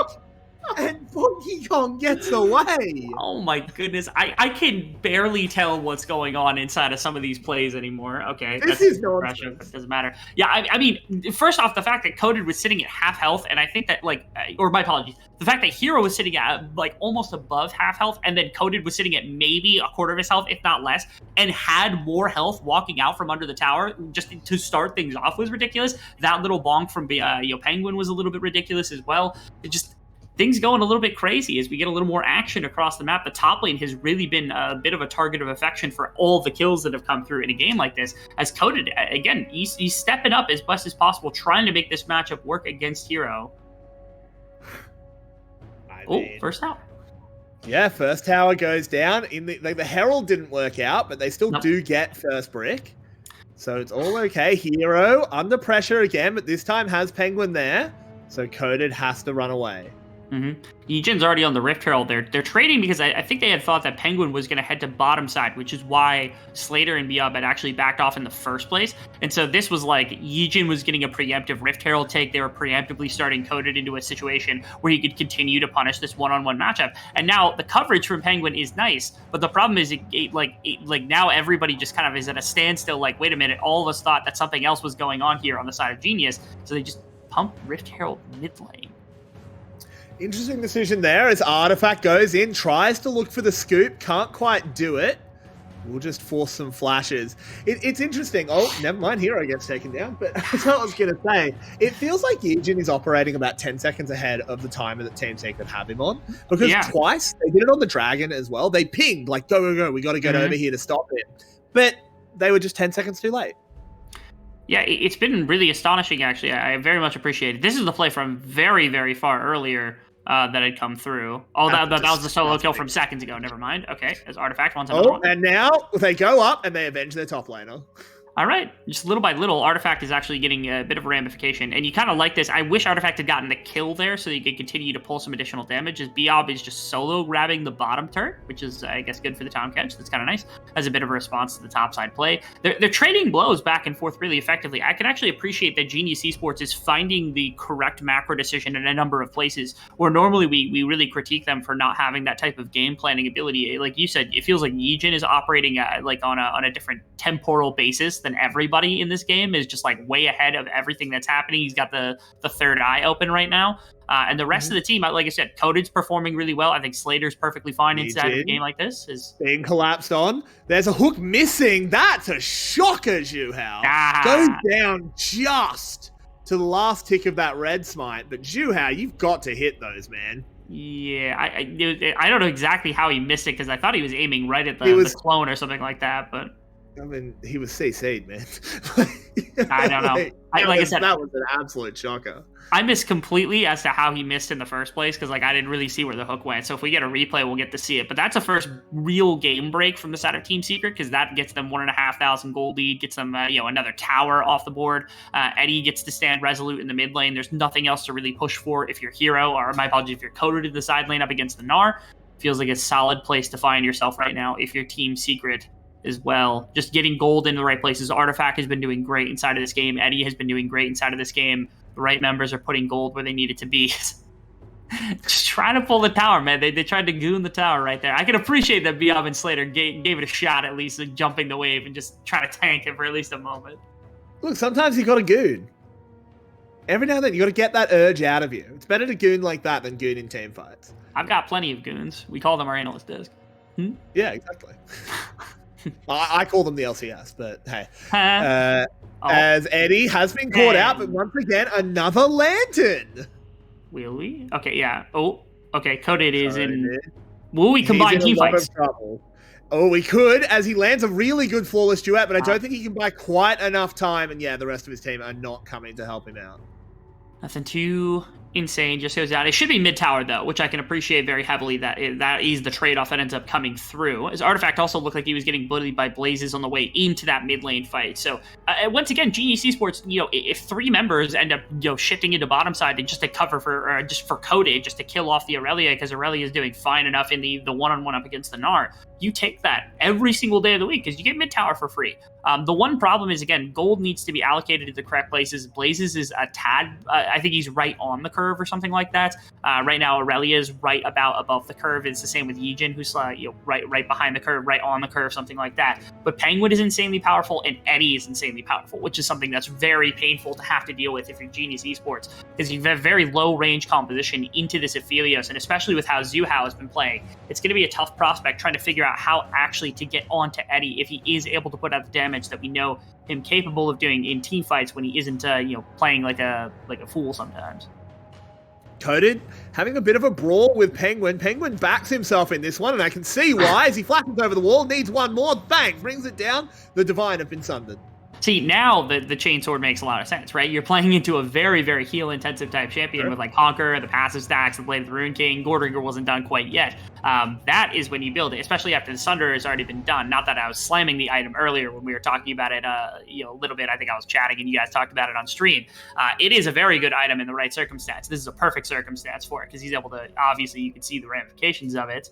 As this is a fight. Trying to find a way out as they call in a teleport to help him. It's Artifact arriving, but I don't think he wants it as he immediately goes down low. Gets a lantern though as Yuhao arrives, and this man has been denying Genius at every opportunity. Okay. How tilted would you be? Extremely. Can I just talk about this? Is it possible? Nay, probable. Oh, never mind. Oh, hello. What have you just done, Eugene? I'm not tilted. He's just walking blind into that. Anyway, is it not possible that VCS actually gives Yuhao the MVP for this and we get 2 supports in 1 week that win the award? That might be a first-time occurrence legitimately inside of this. Oh, hello. Another catch. This time the lantern doesn't do enough as Penguin can't find a way out of this one. Yeah, unfortunately, there's nobody else really backing. There's no damage here either because Artifact and Eddie are on the other side of the map. So it's actually a really good dragon setup here for the side of Genius Esports. Yijin is gone. The junglers are gone on both sides, so they could try to 50-50 it if they wanted to. They have vision of the pit. They might just go for a fight here. I don't think that's completely ridiculous either. Yeah, they hop over. They don't manage to secure the dragon, does Hero. They do go in onto Biob. He's very tanky, but Coded now joining the fray. A lantern will get that Gnar to safety. Artifact trying to whip a little bit more damage, but Team Secret will just get away. Yeah, not only the kill going over to the side, but again, the third dragon of the game going to Genius Esports, they have stayed inside of this very, very effectively. I thought Team Secret had started to begin the process of taking things away. And had they gotten the dragon, I think that would have maybe been a nail in the coffin because it would have slowed down Jesus enough where like a 2,000-3,000 gold lead would have been more than enough. And I also thought that Hero was about to steal that, but that's not the case. Instead, Genius Esports now 1 dragon away from an Infernal Soul, which is about as impactful of a soul as you can ask for in a game like this to really win. This was Eddie getting just run down by Biob. I assume Tom Kench did Tom Kenchington things. We love the catfish. Yeah, we don't. This, yeah. Outplayed, Eddie. How do you feel? Should get good. Not very good. I think he feels pretty bad. He should, because he's bad. Should get good. Well, they're going to go try and avenge him as Biob is getting everything in the kitchen sink thrown at him. Oh my god. Legitimately.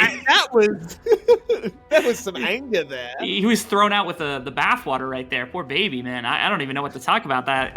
Now they also have a possibility. Like, they lost their frontliner. They lost their savior for a lot of the members that can go in. It's going to be very melee intensive, but this could be a good fight for the side of Genius Esports. Oh, if they get Blazes. It starts with the hook onto Blazes. A good slay as well. Blazes steals away the box to try and maybe buy himself some time. But he goes down regardless. Yijin is still alive. Mm-hmm. So this is risky. They have to be careful because, again, there's just so many ultimates. Yijin can always steal this. And again, they've got more than enough. They don't have any ultimates on the side of Team Secret. They just have numbers, which is fantastic. And they have tons of damage for this Baron. Yeah. So Hero can go over the wall if he wants to. Yijin is in the smoke.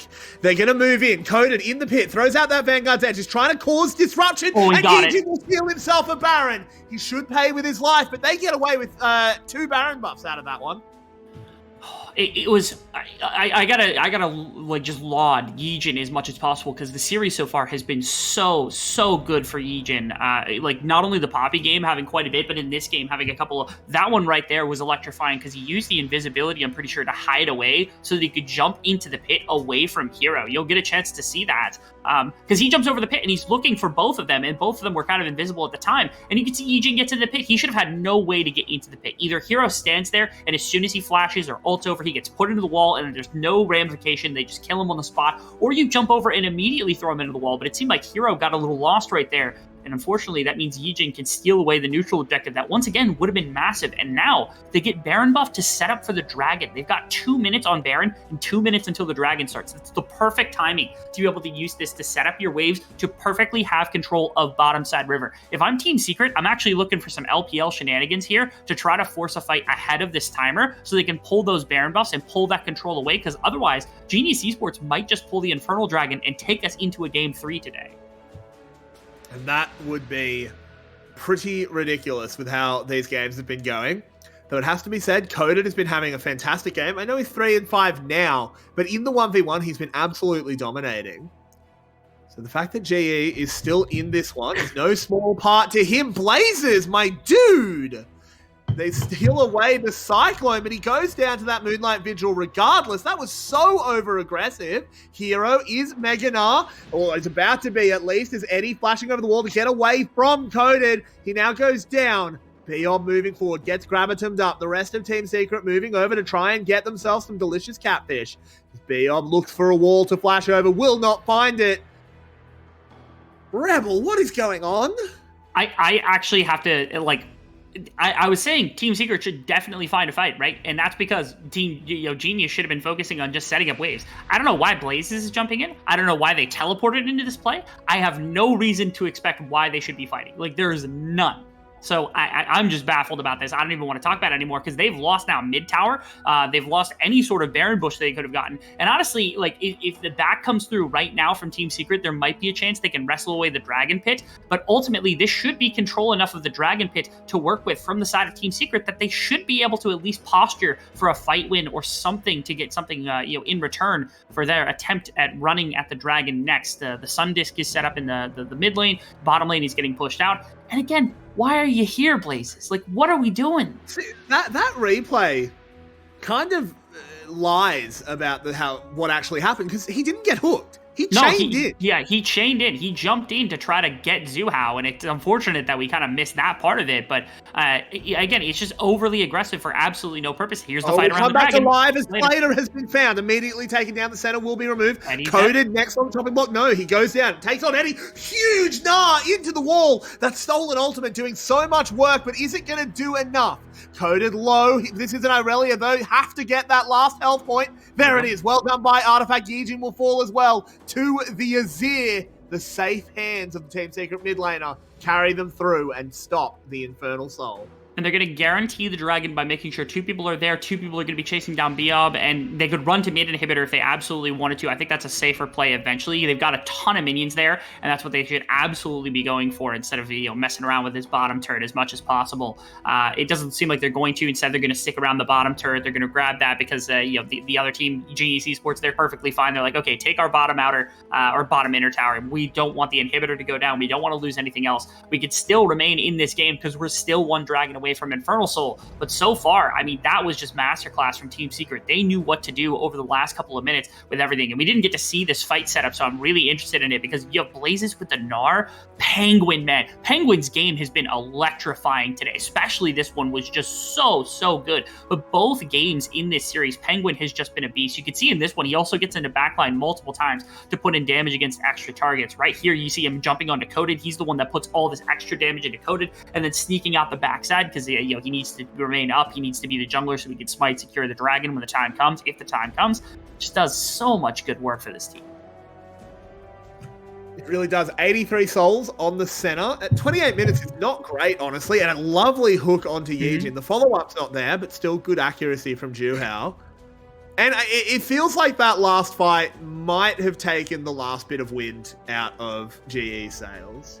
It just might have. I mean, when you're looking at what this team has got to fight with right now, right? You're on 2.5 item Viego. You're on 2.5 item Aurelia, almost 3 item Aurelia. You're on 3 items on Blazes, but his 3 items are very cooldown intensive and very defense intensive more than anything else. He's on a great flank. If he can find the right ultimate, he could affect quite a few things, but his team is way out of position right now. Yeah, they're going to go for the collapse. They're going to try and push Team Secret against their own base. Coded, you can't lose this. Coded has to win this and doesn't. And now that frees up Hero to back and TP. 45 seconds without Irelia. That's disaster from Coded. Artifact playing it safe, getting a lot of damage onto Slater. goes on in. Beob does get the gobble. Lantern to get Artifact back to some level of safety, but they are still in the enemy base. This is a really odd situation here, Rebel. Yeah, I think Team Secret's got perfect posturing right now. There's basically no way to get back and defend their base. There's the shoot! He gets it, takes down the center. The major carry, aside from Koda, of course, is already dead, taken away from GE. Yijin having to get away. The last Nexus tower will fall. All they have to do is deal the last few auto attacks. Yijin falling on the other side of the fight as Artifact adds another one to his kill score. This Azir, I should say, has been absolutely fantastic as the Irelia respawns. Koda can do his best, but it's not enough as the Nexus explodes. We have a 4-game day for the first time in what feels like forever, as Team Secret are now 7-1. And it's 2 games where Team Secret, you kind of show very different styles. Where like the first game was very aggressive with the Hecarim, they played into bottom side a bunch, and the second game was all about the mid jungle combination and all about team fighting effectively. And they did it on a number of occasions extremely well, being able to take tangible advantages over top of their opposition. And so much of it was Penguin and Artifact doing so much work inside of a series like this. Super happy that they were able to stand up when the time comes. Right, a lot of the members of this team are able to stand up and kind of make themselves known when they're absolutely needed to be able to do so. Today, it was Artifact always stands out, but today specifically, I have to give tons of props because Penguin was electrifying during the course of this entire series. For sure, and Team Secret showing that while this was not the cleanest series ever, they are our number 1 team for a reason. And with that, myself, Carrix, and Rebel will be bidding you adieu for another week, and we will give you back over to our analyst desk. Clockwork, Tim, your way. Take it away. Oh, thank you, Carrix. Team Yue, I don't know what ritual or toddler sacrifice did you perform, but we're just done with 4 games, and Team Secret, without name tags, I wouldn't be able to tell that this was, a stomp that we assumed. It looked like Team Secret was pulling off the upset. So, Yue, walk me through what happened in the mid game, because I for sure did not understand. I don't know. Okay, that's my same opinion.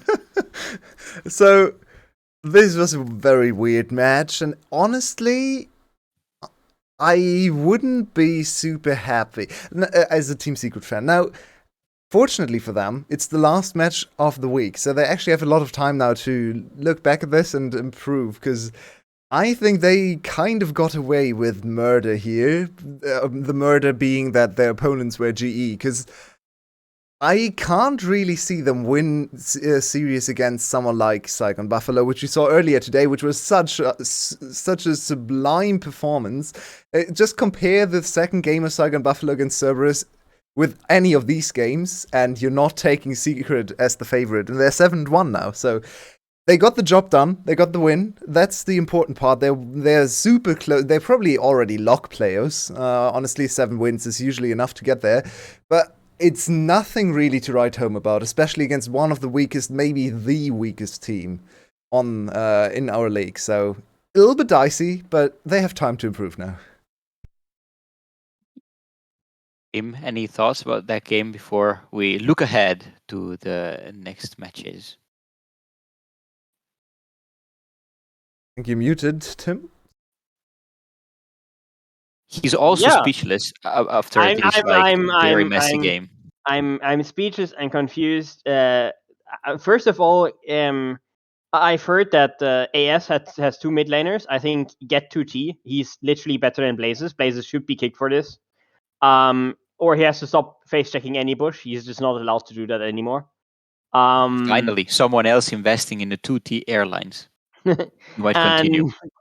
And on the other hand, I think it's a way different story for the other solo laner, because going into the best of 3, I think we said, okay, both solo laners have to step up. They are the ones that have shown good performances before. They have to bring them back. And I think Coated today had a really, really good day. The second game as well.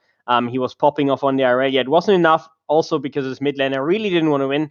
But I think it is a good step in the right direction if they want to pick up some wins. And I mean, the playoff dream, I think, is still alive for them. Getting that 6th spot is still a possibility. And I think they have to work for that, but Blazers really has to step it up because this guy is he's griefing. He's griefing on stage.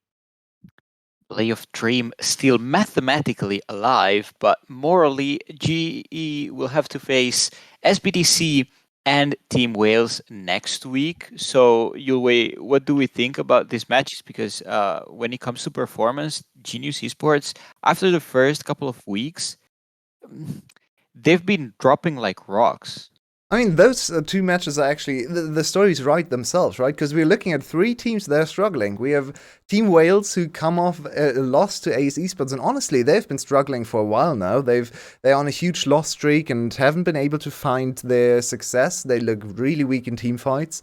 We have GE, who's struggling the whole time, basically, and now we have SBTC, who are, if you just look at the standings, they look great, right? 5-3 looks awesome over there, but they've actually been losing a lot of series as well. They lost against Team Secret. They lost against, was it Wales? They definitely had another loss the week before, so SBDC not looking resplendent either. So all three of these teams are actually coming off a downturn in form, so it's important for any of them, and one of them has to, or two of them have to win those series, right? So these are going to be hugely important, and we're going to have a big focus on those performances, because whoever can actually turn around the ship the quickest can probably scale into players. Any of these teams are still in the playoffs contention, and obviously SBDC has a head start with 5 wins, but if they continue dropping, then GE might even be able to overtake SBDC. Top 6 extremely reachable, even for the bottom 3 struggling teams. But instead, let's look at the other half of the standings. Team Secret still on top, but as you mentioned, this performance today wasn't really impressive. And next week, they face a resurgent Saigon Buffalo and an equally struggling Cerberus. Tim, do you think Secret will drop more games by playing like this? I mean, if we just take the performances of the first series from Saigon and put them against the performance that Team Secret has shown, both were 2-0s, but both, I believe that Cerberus still should be a better team than GE, even with their Korean top jungle and stuff. If we put them against each other, I think Saigon should win, and I think that is going to be really, really interesting, because if Team Secret wants to become top 2, and I think, yes, winning the split is nice and cool and whatever, we also have to remember there are 2 world slots, and going to worlds should be the target for any of those teams, right? Especially if you're top 4. And I think if Team Secret already now is dropping games to Saigon, who are just now warming up, coming back to form, and have shown tremendous improvement also in the last split, so I would expect them to improve further towards playoffs. If they're dropping games now, it can be really rough for them going into playoffs, because remember, those are actually the 2 teams who basically played for going to MSI against each other, and in the end, it was actually Saigon who came out on top. So I think if Team Secret wants to show that they're still a number 1, number 2 team, they have to beat Saigon there. And from the Saigon Buffalo perspective, that match is just, I mean, that match should just be hype no matter what. But they have another huge match coming up against GAM. So Saigon Buffalo, after a double 2-0 week, has Secret and GAM. So it's really, they're at a crossroads. They could, if they 2-0 next week, in terms of series score, they should probably be considered the favorite for the title right now, because in terms of current performance, in terms of run of form, they're looking amazing. Their coordination is on an all-time high. They have super great performing players, especially in the jungle, and I'd say, honestly, all across the map, but especially jungle and top lane right now. So I'm looking forward to those matches from Saigon Buffalo's perspective, both Secret and GAM, and the team fights between Secret and Saigon Buffalo should just be absolutely amazing to watch. Unless Secret falls behind too much in the early game, which is also possible. But hopefully we get a great series. The sweetest threat, Saigon Buffalo versus Team Secret on Friday, and GAM versus Saigon Buffalo on Saturday. But remember, our week number 5 will begin on Thursday, so see you in 3 days. Thank you for watching. VCS English Week 4 is concluded. See you on Thursday. Goodbye by Clockwork, Team, and Yulwei.